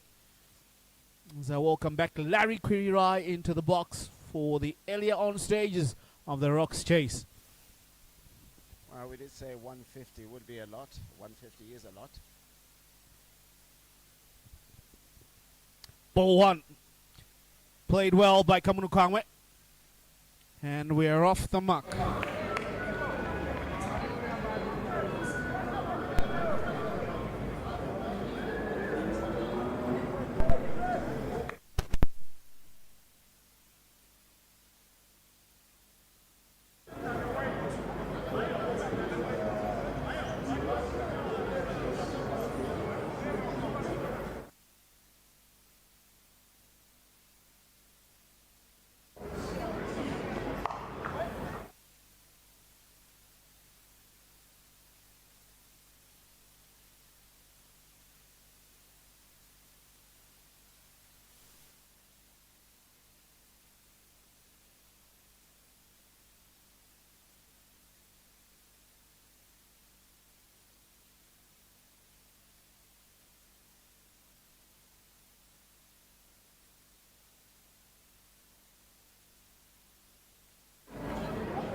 Really need to just make the effort of taking a run. Is it there or not?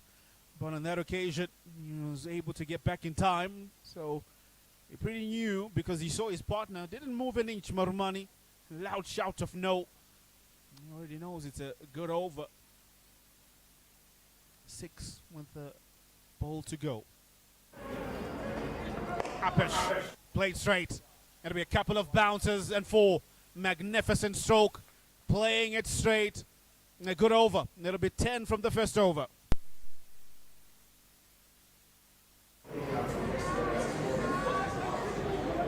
Does it for the first over, 10 without runs.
What an exhibition earlier on that we're seeing here from the Eagles. 24 of the first two, 14 runs off the last over. When you look at it, there really was no risky shot that was played.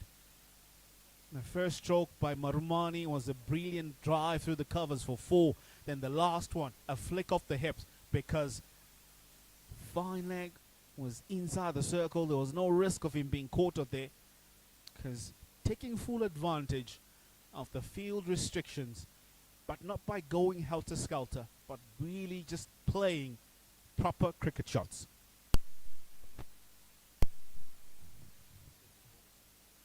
Change in bowling. Newman Nyamuri making his debut for Rocks today.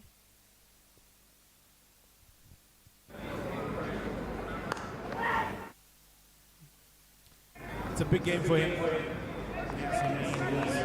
He started his cricket career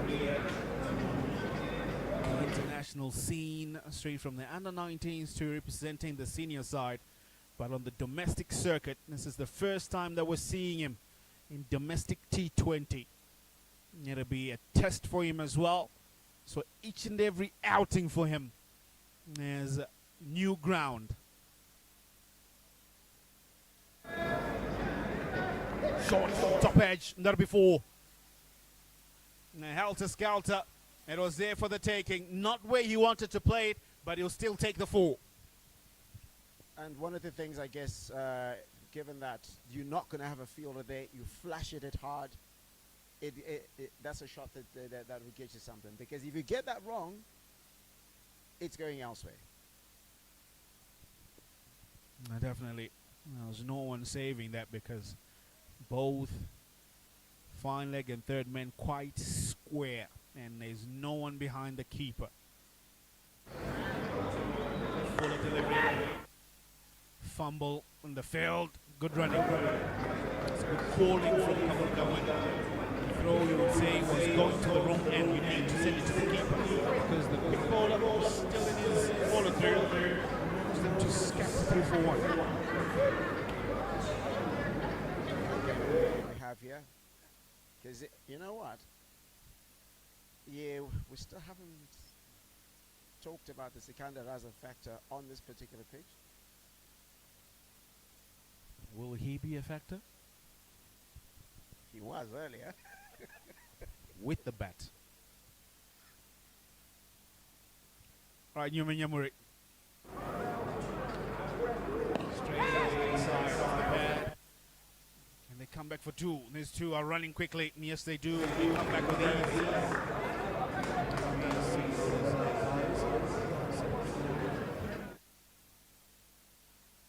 This is a great exhibition of calling that we're seeing between these 2. They are running pretty well. And they're trusting each other. The call is loud and clear. And that's what you need in T20. Definitely. So the any youngsters out there watching, this is how you need to run in between the wickets. Straight in that side.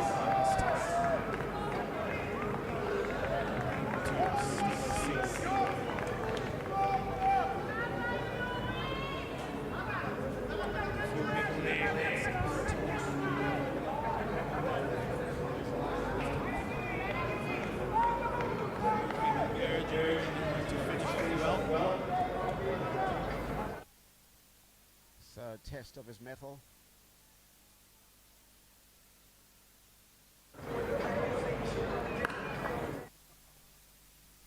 Too short on this occasion. Pulled away by a man in form. Kamunu Kamwe makes light work of what had been a brilliant over by Newman Nyamuri. Finishes off with the boundary. It'll be 35 for no loss after 3. 35 with a loss.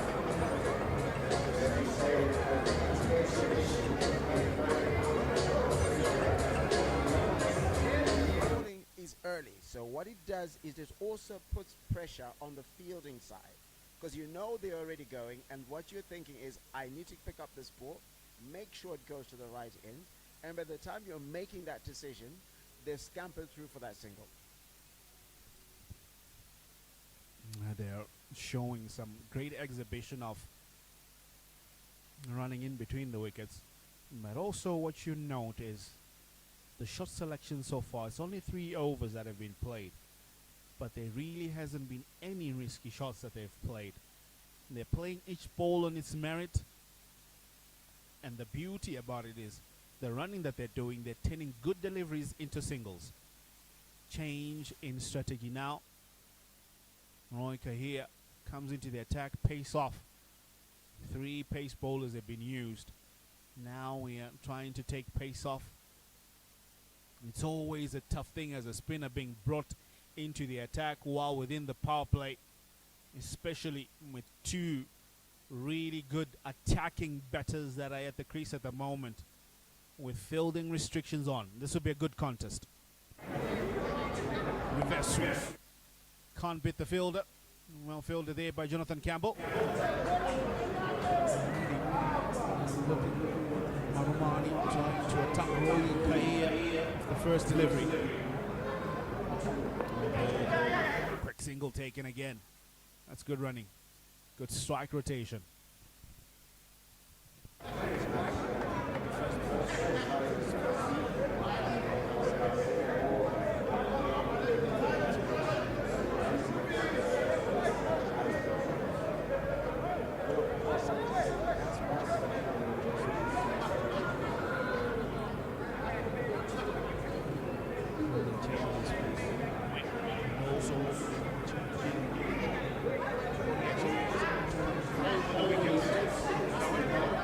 Blasted away.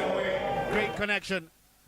You can't set a field up for a poor delivery that was full in the slot and duly punished. Kamuna Kanwe dispatches that well to the grass bank of Harare Sports Club, showing the form that he's in already. He's now into the 20s. His strike rate is 190. 21 of 11 deliveries that he's faced. 3 fours, and that's the first 6 of this encounter off his bat. Search for the ball. Continues. Youngster retrieves it. Well done, young man. Will be applauded. There's a few fans that are here at Harare Sports Club.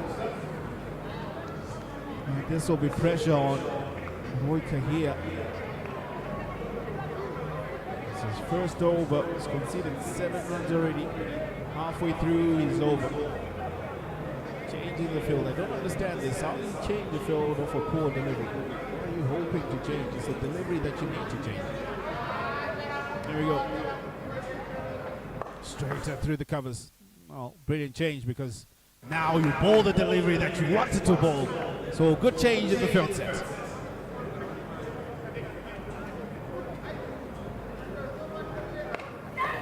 You got to love cricket, and that's gonna go for a boundary.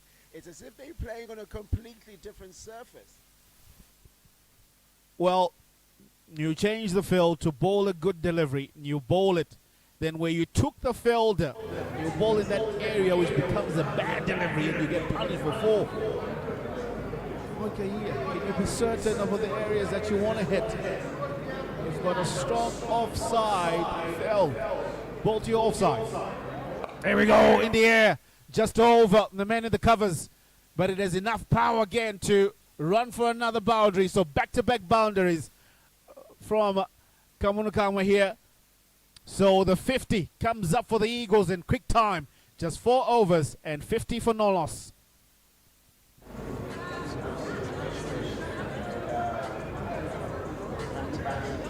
That with the heavy set field, he's like, I'm just gonna beat you guys.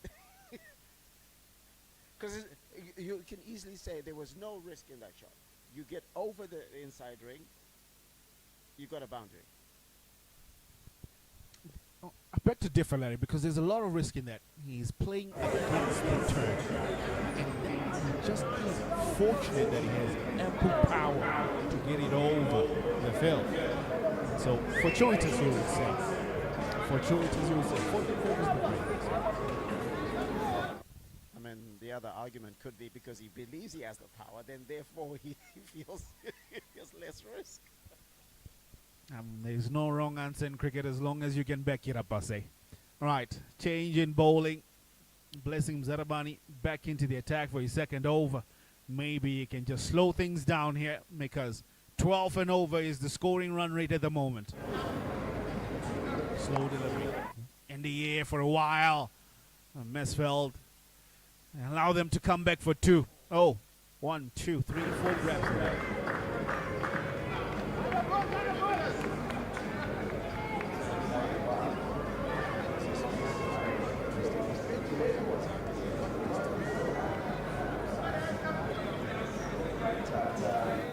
It's a very interesting match now. They need a breakthrough. Southern Rocks. Good ball. That's where you need to be. The room is trying to cut it.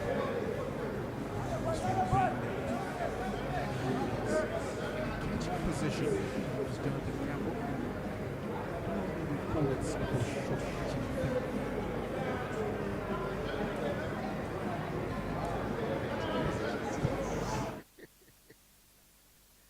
Slip.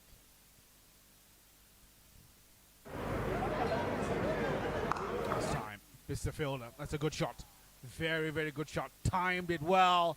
The efforts are in vain for. And so, licking the runs continue.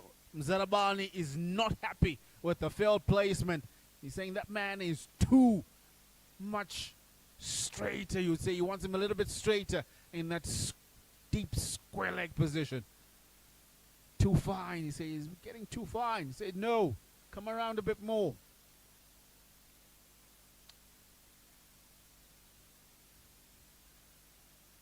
That's Tafazo Tsiga and Blessing Zarabani having a little bit of a discussion on field placement. No bowler likes going for plenty. Worked into that region. Quick running. Can they come back for two? No, the throw is good. They keep it 2-1.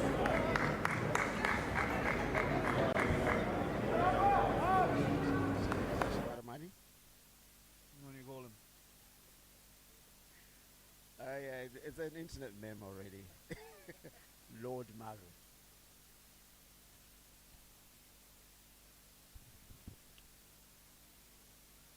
We'll talk about that at the end of the match. But a good start in 25. Marumani 29. Kamunkamwe 57 runs on the board the Eagles have, and this is just under 5 overs. 12.2 is what they're scoring at. Pulled away. Take it. But dropped. Straight down the fielder's throat. So the song continues of drop catches from the Eagles to the Southern Rocks in same positions that we have seen here. Well, fielding coaches for both sides have a lot of homework to do here. And that's a missed opportunity. Blessing Zarabani is not happy. The breakthrough that they wanted, it was delivered. But however, they were not able to complete it.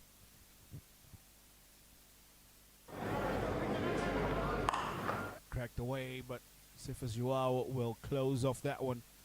So it'll be the end of 5 overs. 61 for no loss for the Eagles. Rocks, will they rue that opportunity of a drop catch?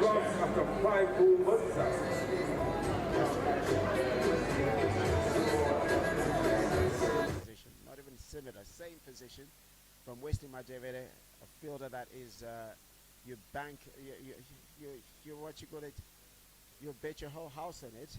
Well, you'd have lost a house earlier, but what's going to be annoying for Blessing Zarabani is that it is the form batter who's been given a second life. That's what I'm saying. And well, they miss. Well, they leave to rue this moment. At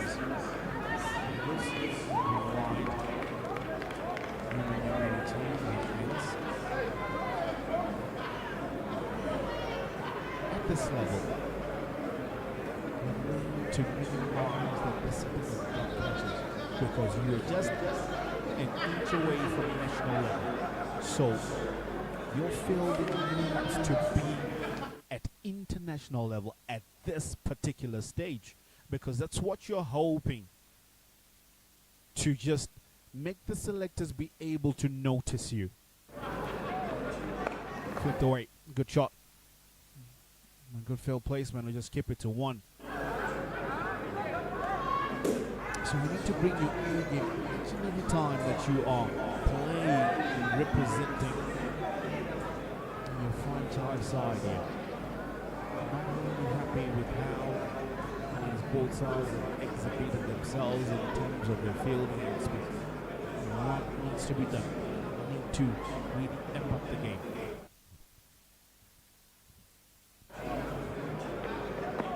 Good delivery.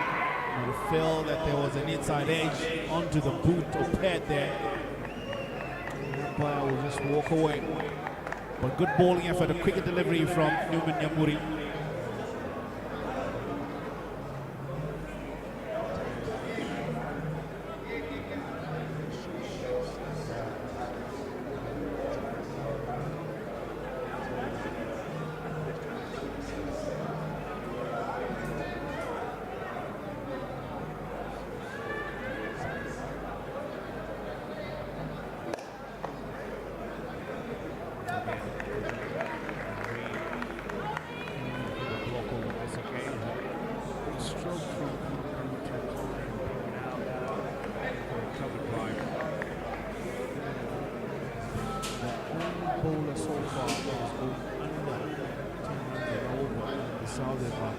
Everybody else is well over 10 and some are touching the 15 run and over mark.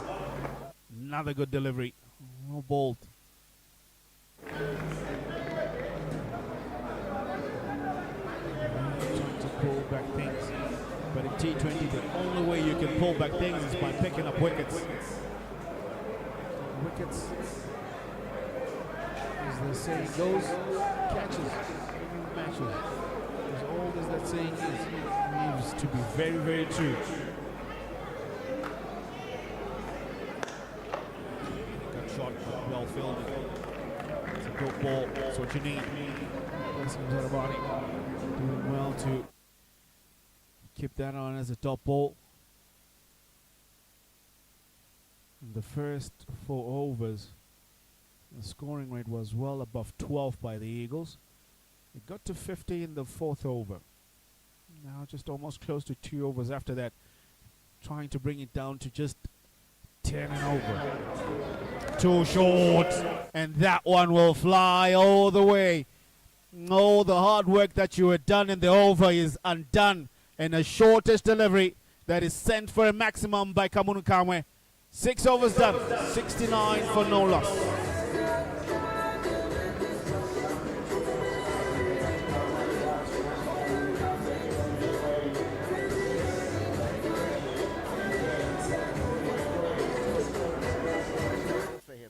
But he is looking like a precious player. And joining me now is a legend of the game, Christopher Bobby Mpofu. Legend who's playing legend cricket now. So now your big thing was bowling, and you won Zimbabwe quite a few matches. And if you're in the head of Blessing Zarabani, who's about to get into his 3rd over right now, what are you thinking? You know, you feel for Musa. He's given the chances to the fielders, like you were saying earlier on, that you know you need to take those catches, because at the end of the day, when you look at it, we've got William Mashinge coming onto the attack right now. So we'll see how it goes. He normally picks some wickets. He can be rapid, but he does give you an option of getting wickets. That's Will Mashinge. So William Mashinge, a very talented bowler. He's been in and about the national team and did very well for Rocks in the other competitions this season. Breakthrough, and with the first delivery sent a brilliant cover drive. That is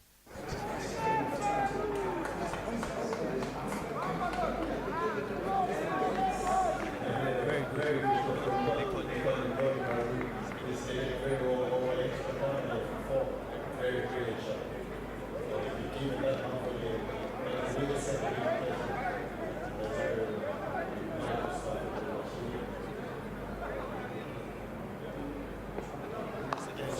cuts away for 4. Brilliant shot from Maru.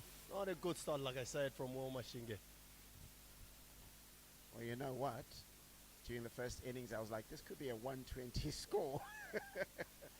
I'm eating all my words and looking for a second helping.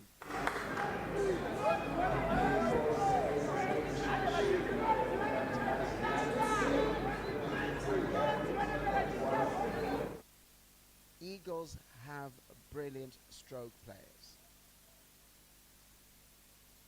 They've read the surface, keep it down, and if it's there to be hit, hit it. There's just simply no intention to hit it too hard. And some brilliant running once again.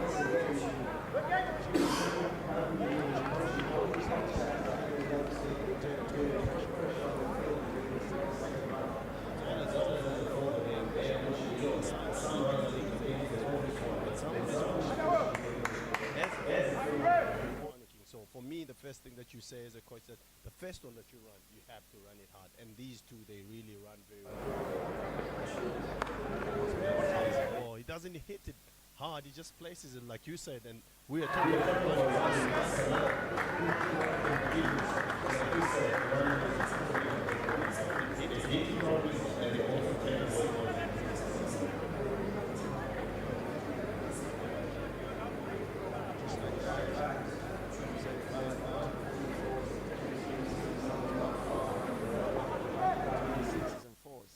time. Once again, another slap. No dot ball offered in this particular innings.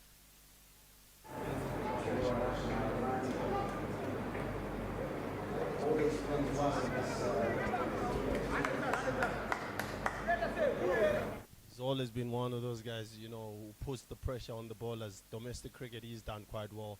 You know, a lot of people will say, you know, he's done well. We pray that he does it more often, even in the national team. So he's done quite well for them. And as a bowler, he's always putting you under pressure. And it's good to see that these guys are leading by example at the same time. Oh, he's pulled away and he's gone big. The 6-ball, Kamunu Kamwe on fire, yeah. He's playing well, and that will complete the over. It's 86.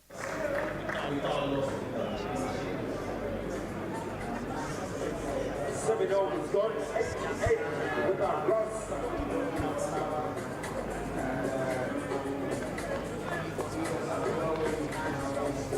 Great. I think they're trying to get this match done before the 15th over at this rate, unless there is a break in this partnership. So we talked, first of all, Coach, about getting to the head of a bowler. As the captain, is this time to get Sikandar Raza in here? Definitely, you need someone who's going to come and give you a wicket. And like as you were saying, Sikandar comes into the attack. Like you were saying, you need someone who's going to come in and break this partnership. And Raza has done it more often, not only in domestic cricket, but international. He's done it even in IPL. So you're talking about someone who's going to come and, you know, slow down the rate. And still at the same time, you need to get a wicket here, because these guys are moving at a rapid rate. And if these guys are not careful, this could be done in about 13 or 14 overs. Well, we've seen Sikandar Raza do some amazing things at the international levels, coming from over the wicket, and Kamunu Kamwe, or rather Marumani is the one facing. Honda's going to start off with a reverse sweep. Seems to like that shot quite a lot, and sends his international captain deep backward square leg. Marumani. I tell you, no one is safe tonight.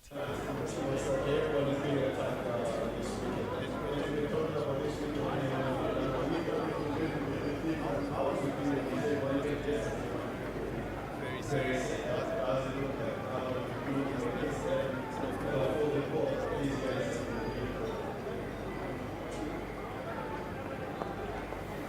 Quick single. As we were talking about it.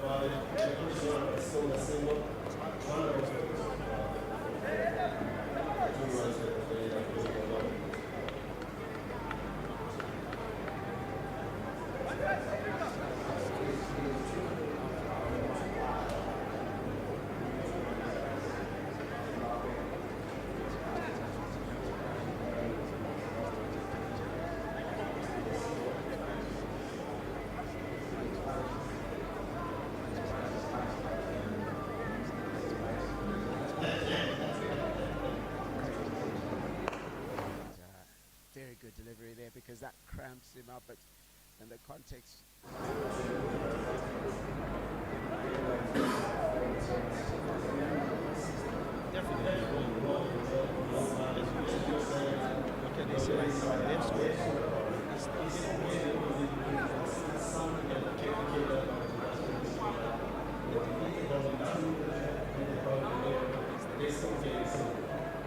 Down leg.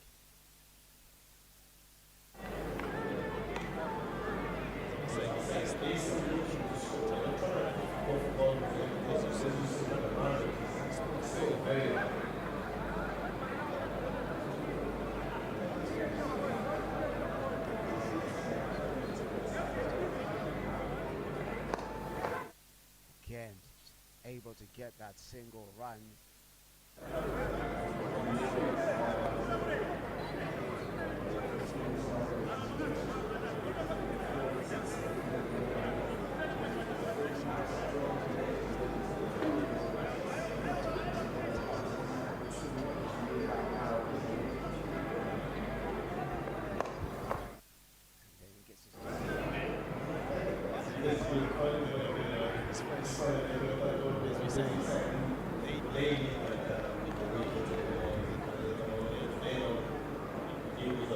It's high in the air. Oh, he's missed it. Mashinge dives in vain. Looks like they're gonna scamper for two.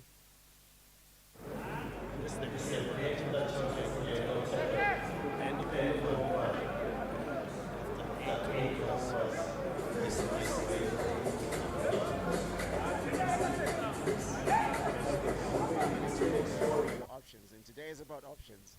So right now, there are multiple things that you're playing with right here. For Rocks, if they lose this one, it's not so much of a trade smash. It's their first match. They had a bye on day one. But you have to also start thinking about the net run rate. That could become a factor. 151 is the target to win.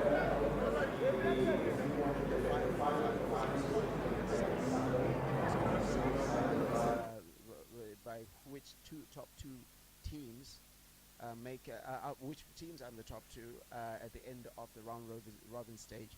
And coming in now, Dylan Hondo comes into the fray.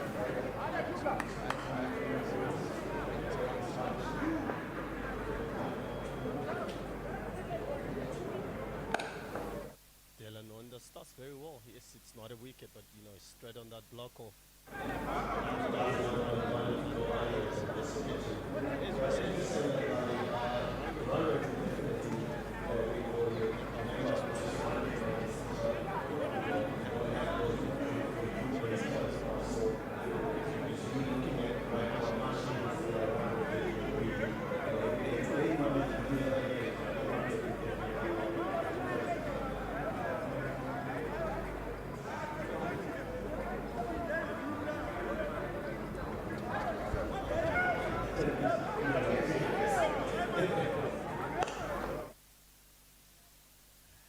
Wonderful shot. Just no big effort in that shot. Just lent into it. Great timing. This is another century for Tinashe Kamwe. Incredible hitting there. Didn't muscle too much into that. Great timing and just sends it for a four. Definitely a good half century from Kamunu Kamwe. Yes, he's been dropped, but oh well, he has made these bowlers play.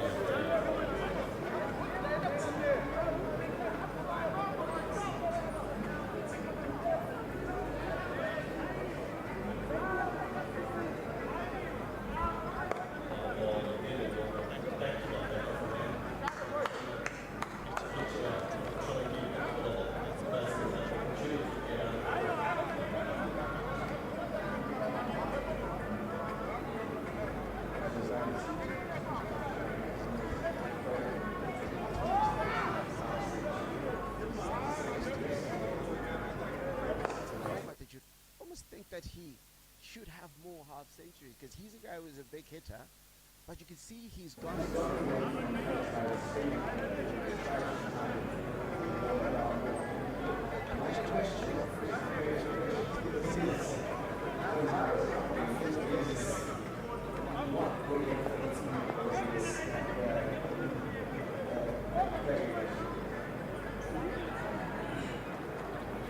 good shot there by Marumani. Doesn't want to hit it hard. And they scamper for two once again. Very well played. Going back to that paint.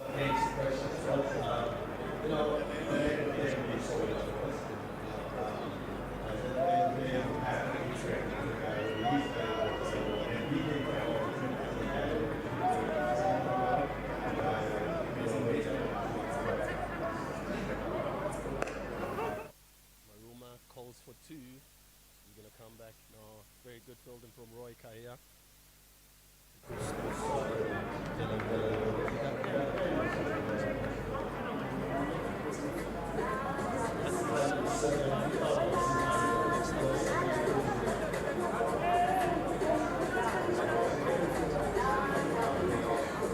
There's sometimes that you just think, you know what, today this guy's just seeing you like a beach ball, and you just say, you know what, look, we could have done a couple of things better, but he just played very well.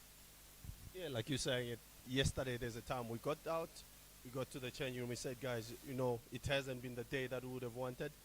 We had opportunities where we could have taken catches, but at the end of the day, the guy, you know, after being dropped, he still did show us that, you know, he can hit it far. And if you don't take your opportunities, you would definitely pay for that. And that's what happened to us yesterday. Sikandar Raza continuing from the city end. Quick single there from, and that brings another 50 to Maruma. So Marumani was batted very well today. He's run well, he's hit his gaps, he's hit his boundaries. Very well done for Marumani. A man who's sort of made this competition his own. That is his 13th half century. Certainly loves this format and tends to dominate it domestically.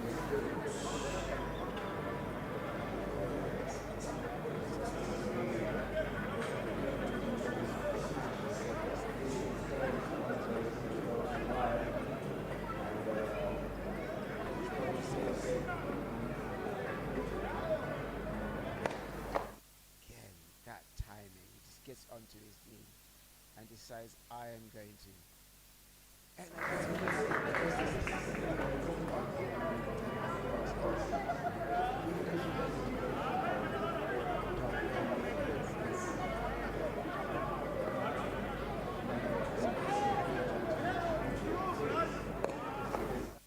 If you can get 10 runs from just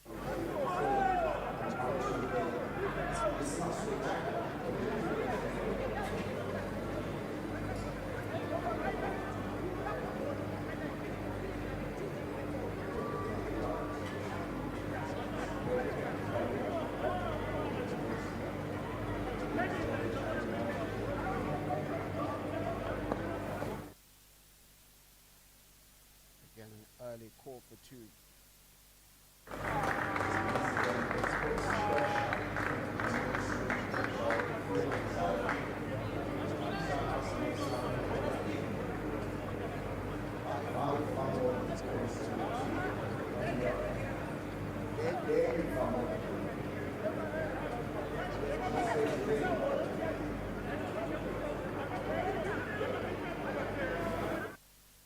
And Scanaraza bowls one with a little bit more pace, and it's wide that goes for four. His runs goes for four, and at the end of the 10th over, it's 118 without loss, and it's drinks.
So as the drinks break is on, I just want to tell you about the matches that are on tomorrow. We've got a match at 9:30 a.m. and 9 a.m. in the morning, 9:30 a.m. in the morning.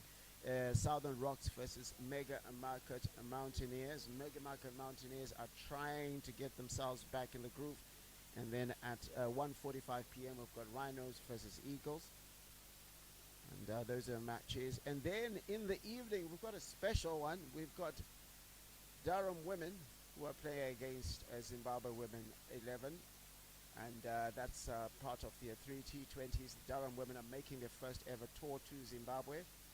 And at the moment, Zimbabwe women 11 lead that series 1-0 after winning at Takashinga on Monday.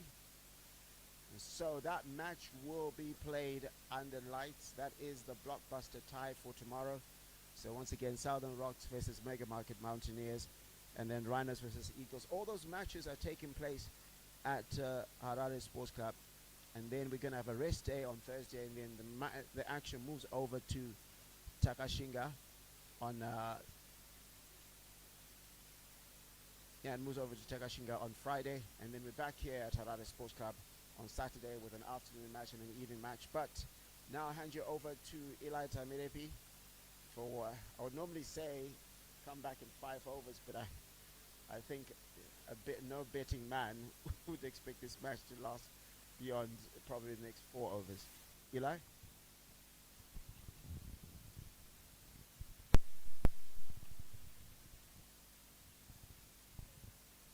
10 overs gone, 10 overs remain.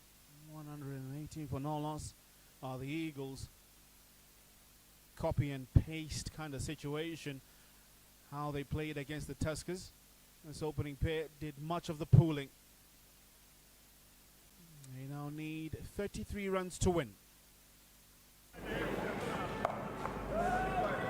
Meeting this run chase pretty well.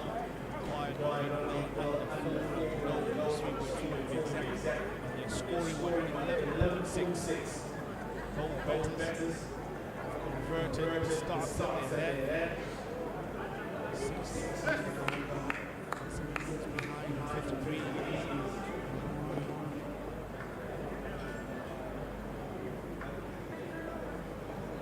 One real opportunity that came off the bowling of Blessing Mzarabani to give Southern Rocks a wicket. Apart from that, he has not anyone else. It's close.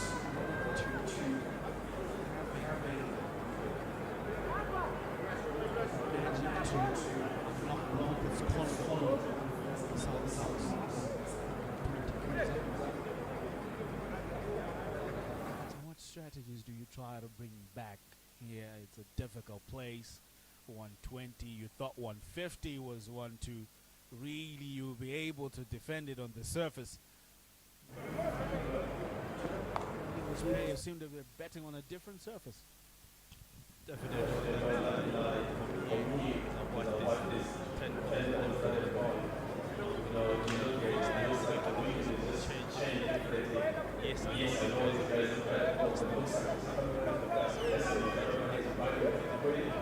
seen anything going up and down, but not taking away anything from these guys. They've betted brilliantly. Gave a chance that was coming to come with it, didn't take it, and he has made them pay.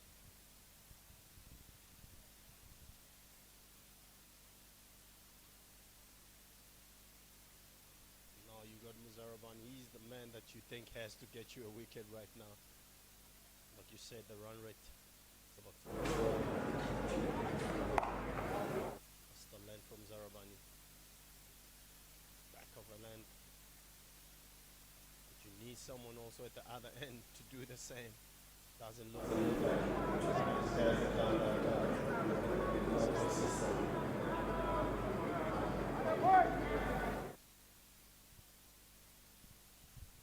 Everyone else has gone for plenty. Only 2 bowlers for Southern Rocks have been under 10. That's Mzarabani currently bowling.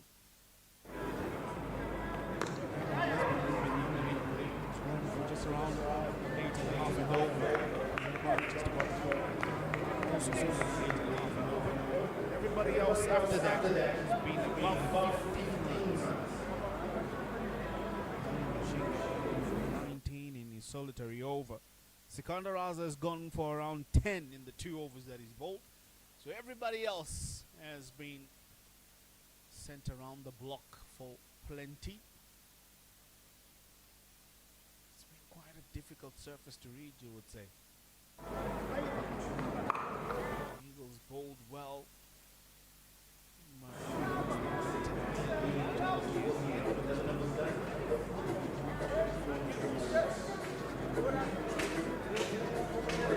Eleven overs go to 121 without loss.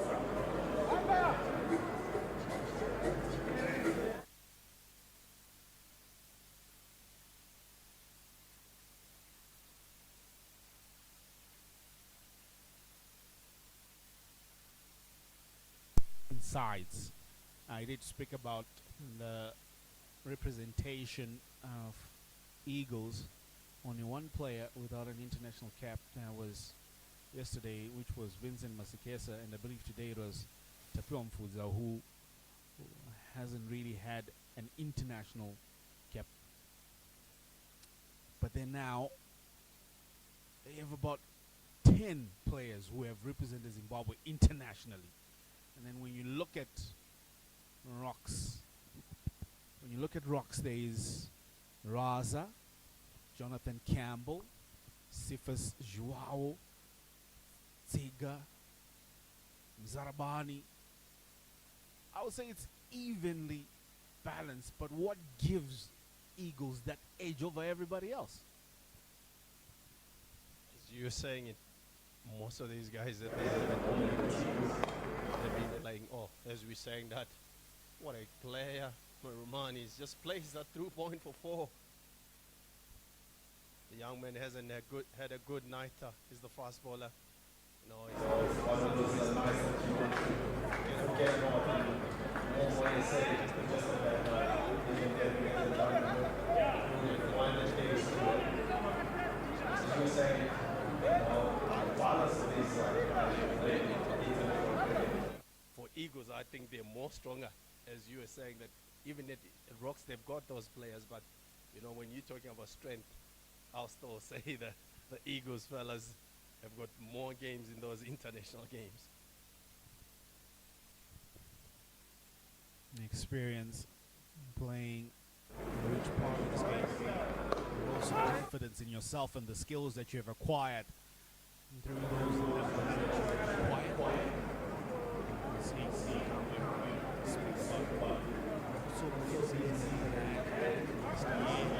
Comeback strikes.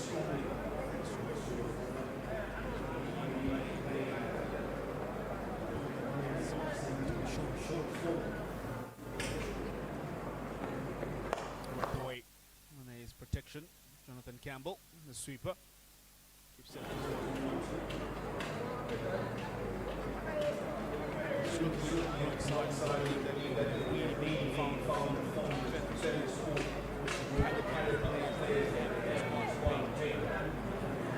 Captain from the national side, you have Jonathan Campbell's also done well in the past.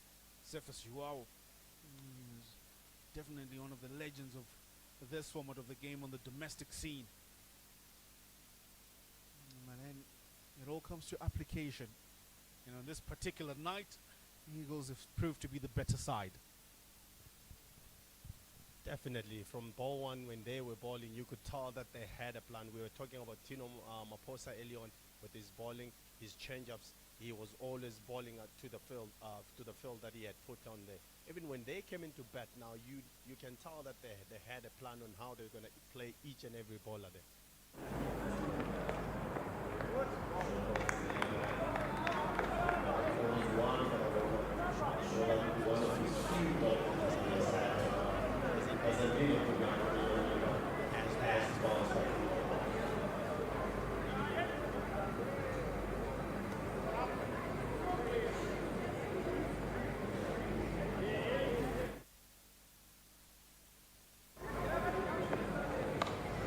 Very well bowled again, taking the pace.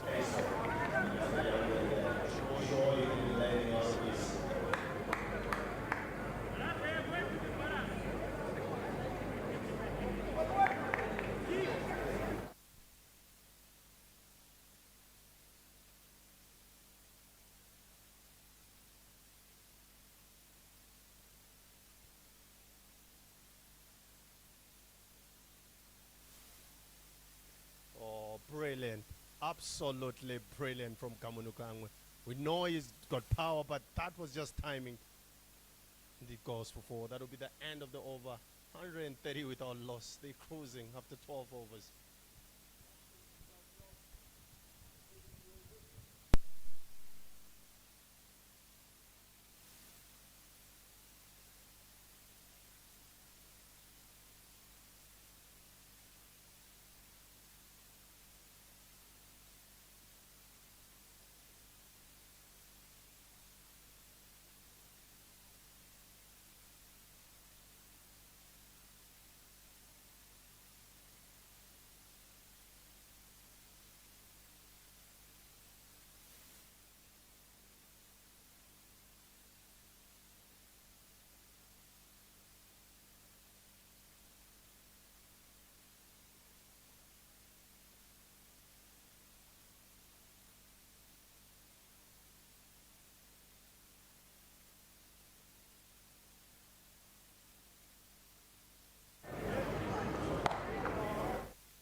Well, 20 from here on is what's required.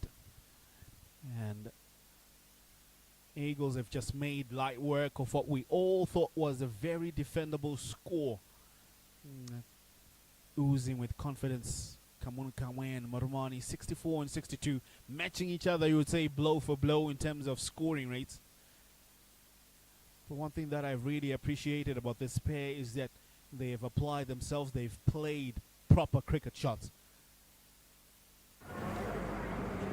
Controlled aggression is what you would call it.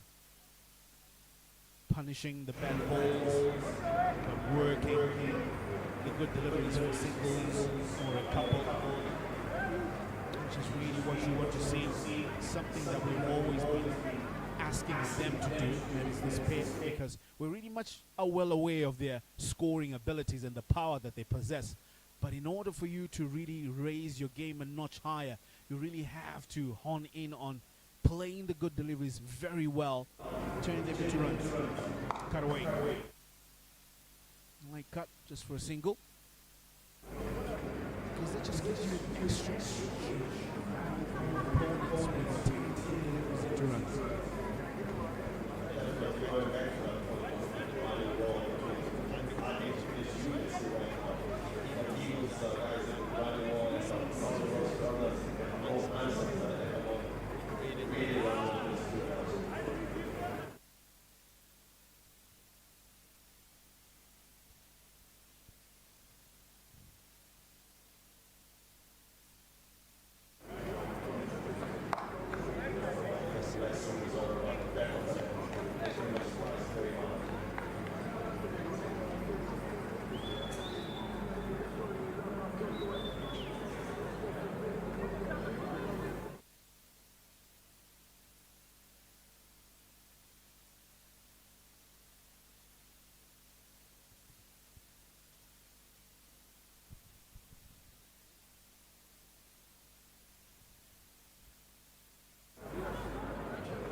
Open season, you say.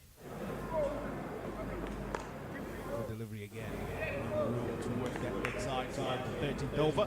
So it'll be 1-3-3 for no loss after 13.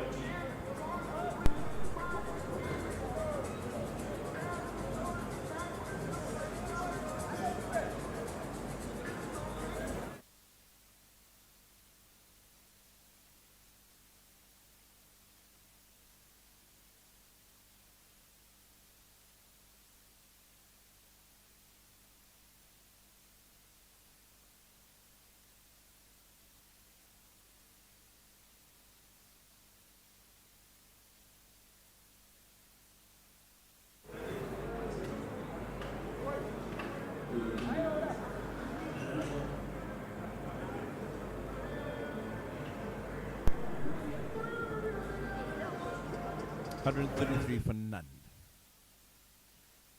Slightly above 10 to the over. What a display we've seen from these two openers, Marumani and Kamunukamwe. Squeezed away.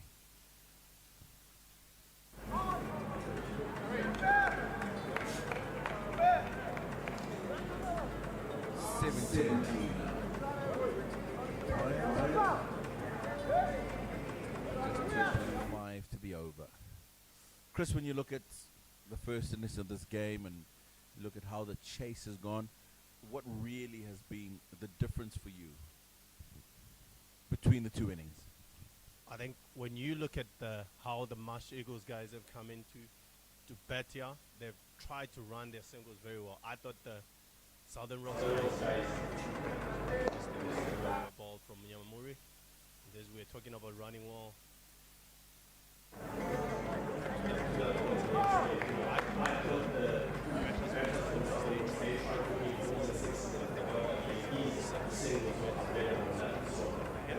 Look at these guys, they ran well, and then as a batter, as a bowler, you're looking to pitch the ball up and they hit it over.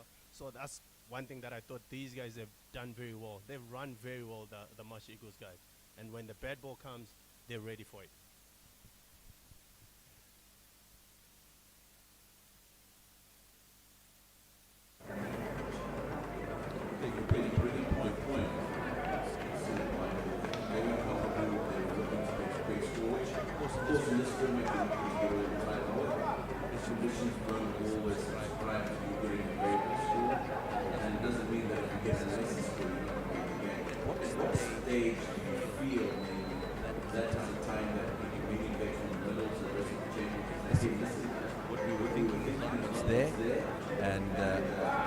Let's reconsider that, because if we get that total, we bowl well, we field well, we take our catches, we can still win this game.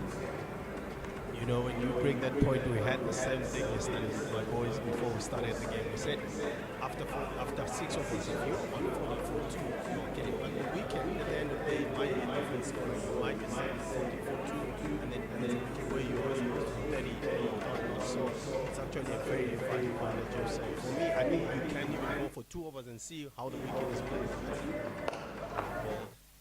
On the block all day. Yeah, so as you're looking at it, you need to make sure that after 2 overs, you can tell what's happening. But what I saw with the Southern Rocks fellas, they, you know, from ball 1, you saw Tigger running down, and you don't know how the wicket is going to play. At the end of the day, you can't relay any information, well, at least you're already at the changing room. So I thought maybe they never had that opportunity to, you know, to get an opportunity to look at the wicket and see how it's playing. And it's always it's a natural thing, Chris, that you think a wicket is better than it actually ends up playing. So you think, hey, let's pull the score down. Are there situations maybe sometimes where actually the wicket starts to play better than you think, and you say to yourselves, well, 160 here, guys, is not going to be enough. We need 180, we need 190.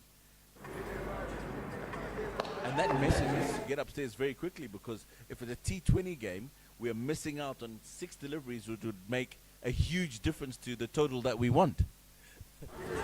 And that's the end of the over there. Starting with 39 after 14 overs. You're going to that point, you know, you have to be, you know, these guys have played the game for a long time. So you're talking about 2 overs, 1 over, you already have to score, or he's coming onto the bat. But I felt like it was just one way. Those guys, they were just going one dimension. You know, for 3 overs, it's already, you already lost the game there. And then the guys that are coming later, they have to rebuild. We saw that Raza realized, I know he was outside, but he realized it wasn't a wicket where you can just go bang. You have to give yourself a bit of time. And that's something that the Marsh Eagles, when you're looking at it, yes, they'd seen the wicket. When you're betting second, now you already have that, you know, momentum of knowing that the wicket is not, you know, doing quite a lot, or it's doing a lot. So when they came in, you could tell already that they had a plan, that they were not going to, you know, go hard early on. They would just wait for the bad ball, run very hard. Yeah, thanks a lot, Chris. Always good to hear from you, your thoughts, and in the air. in the air, fielder back. He's not going to get there. Nyamuri on the bounce for one. Always good to hear from a man who played many, many years for Zimbabwe in international cricket, very well in white ball cricket in particular, and then of course still going around the legend circuits around the world and executing some of the things that you're talking about now. Let's talk a little bit more about that before the game gets to the end. Chris, anything lined up in that sense? Yes, it looks like I've been playing more cricket, for all guys than I was in international cricket. So, yeah, there's quite a lot after IPL. So I'm looking forward getting fitter again. I know it's one of those games where all guys are playing there, but you have to be very fit because you're playing quite a lot of games. So I'm looking forward to the new season coming up. And apart from the days that you played, of course, you've taken the avenue of going into the coaching setup, of course, a little bit of commentary here and there. Are there still some lessons that you learned playing with legends, guys who you played with probably 10, 15 years ago, that you can still take and you go back to your change room and say to the guys, hey, listen, you know what, actually, back in the day we used to do it this way. It's probably changed a little bit and it now goes this way. I mean, you go around the world, different conditions, you meet with different coaches, different players. There must be something that you pick up there. Quite a lot, I've learnt a lot, for the past 3 seasons when I've been playing in India, playing in Qatar and all these places. So once again from the young man. Yeah, so you learn quite a lot. From me, I'm always trying by all means, whoever that I meet, you've got guys that have played the game for a long time in international cricket. So I always, try and take whatever I can. And whenever I come back home, there's a lot of youngsters that are there to learn. And also at the same time, whenever I'm coaching, it's not only me coaching those guys, I also learn a lot from those guys. So it's something you take and you give at the same time. So that's what I try and do. Lovely to hear. Bobby, and we watch you whenever you are all over the world. So the Eagles, an outstanding performance this evening. 143 for none. Couple of balls to go to the end of the 15th over, and just 8 more runs needed for victory. Kamwe 69, Marumani 68, and it really has been a comprehensive performance from these 2 batters. In orange for the Eagles. Chris, when you look at this performance, where do you think maybe the Rocks have gone wrong with ball in hand? We talk about opportunities, we had Kamwe getting dropped at square leg. Those small things for me, they make a huge difference. You're looking to bring in a new batsman in there. It could have been a different story, and facing Zarabani could have been a different story. So the fielding also to start with, they've had a few that they've missed out also, boundaries coming at the wrong time. So for me, but at the end of the day, I don't take anything away from these guys. I think they've better outclassed them. So that'll be the end of the over 144 without no suffer.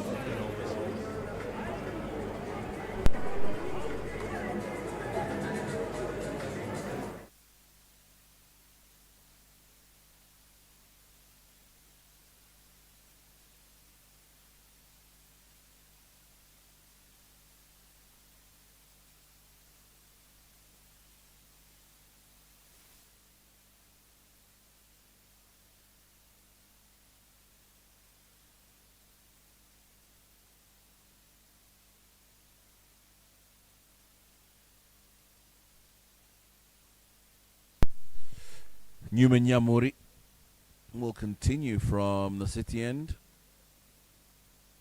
Just 7 more runs needed for victory for the Eagles. Squeezed away. And they will come back for 2, so it means that just 5 more required. Very quickly, just because I think we'll be wrapping up this game very shortly. I'll put you in the changing Southern Rocks. You've been a coach. We've been talking about the opportunities you've had around the world, what would you say to your team after an evening like today? Oh, very well ball from Yamuri there. Good Yorker. Into the send off. As you were saying that, as a coach on these days, you just say, fellas, it hasn't been our night. Let's regroup. Tomorrow the sun is going to shine again. Let's come back and be strong on it. There's not a lot we can do about that. Yeah, brilliant delivery from Nyamuri to dismiss Marumani. Great contribution from him. Unfortunately, just not able to get the team over the line. He goes for 68, 146 for 1.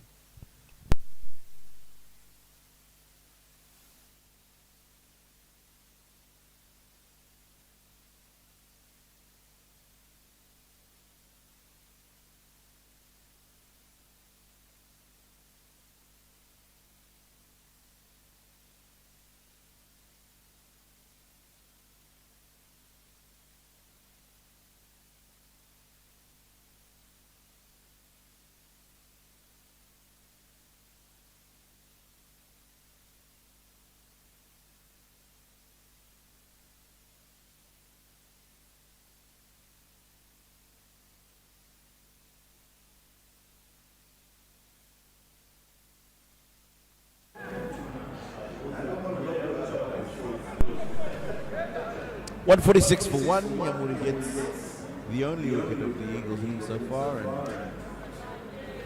And national ODI and Test captain Craig Irvin walks out to the middle. All the fielders in. 5 more runs required.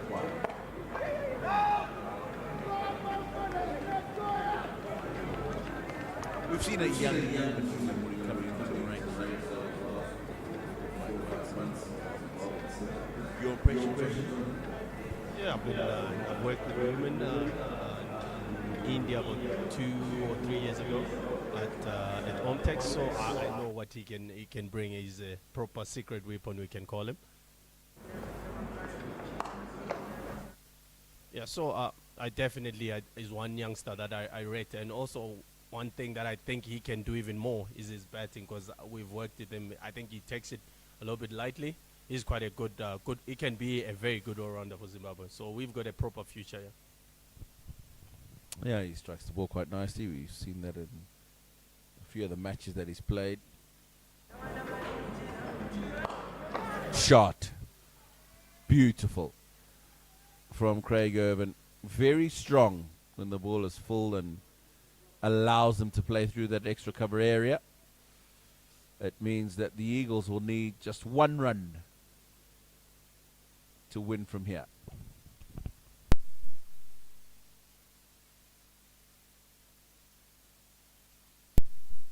Emphatic victory last night for the Eagles. It's going to be another emphatic victory this evening. They'll go top of the table. And there it is. Not the most convincing way to get the victory, but that doesn't matter. What's been convincing is the cricket that we've seen from the Eagles last night, an 8-wicket victory. The cricket that we've seen this evening, a 9-wicket victory, chasing 153. Kamunukamwe leading the pack with 69 not out. Good partnership with his opening partner, Marumani. The Eagles, well, you talk about T20 cricket, you talk about wanting a perfect start to the tournament and getting points on the board. Chris, I think they've done exactly that in the last 2 days. Solidly done, very well. They're showing why they were in the finals last season once again. And as you can see, that they have done quite well. Tinashima, really better for Tinashima. Not on 69. And on the other side, we're talking about the Southern Box. Only Sikandar Raza, he's the one who really raised his hand. And Tino Tenda Maposa for the Mashonaland Eagles, I thought he bowled great at 2 for 22 in his was Richard once again leading from the front as a big man, 2 for 29, and Tapong once again being that spin out as well for Marsh Eagles 1 for 29. So very brilliant night for the Marsh Eagles once again. Yeah, they've been outstanding, the home team. They know the conditions here at Harare Sports Club, and the one thing they've certainly done is taken advantage of that. So 8-wicket victory last night, 9-wicket victory tonight, and the Eagles have had the perfect start to their domestic T20 campaign. Don't forget that the tournament continues, and we will be back here at Harare Sports Club tomorrow morning. It's a bumper day tomorrow. A 9:30 start for the first game. We've got 3 matches tomorrow, including a women's evening match for the Zimbabwe Select versus the Durham women's side. So please make sure that you check in with us. We've got a full day's roster of cricket tomorrow. Thank you very much for being with us today. We hope you've enjoyed the coverage. There'll be more to come in days to come. Until then, it's good night. Domestic season comes to an end, it does so with a week of the most exciting domestic tourney, the men's domestic T20. Will the Mountaineers continue to assert their dominance and make it a treble-winning season? Or will the Rhinos mount a challenge and win their first silverware of the season? 2 venues, 5 provinces, 11 matches, and just 1 winner. From the 24th to the 30th of March 2025 at Harare Sports Club and Takashinga Cricket Club. Who will be crowned the 2025 Domestic T20 champion?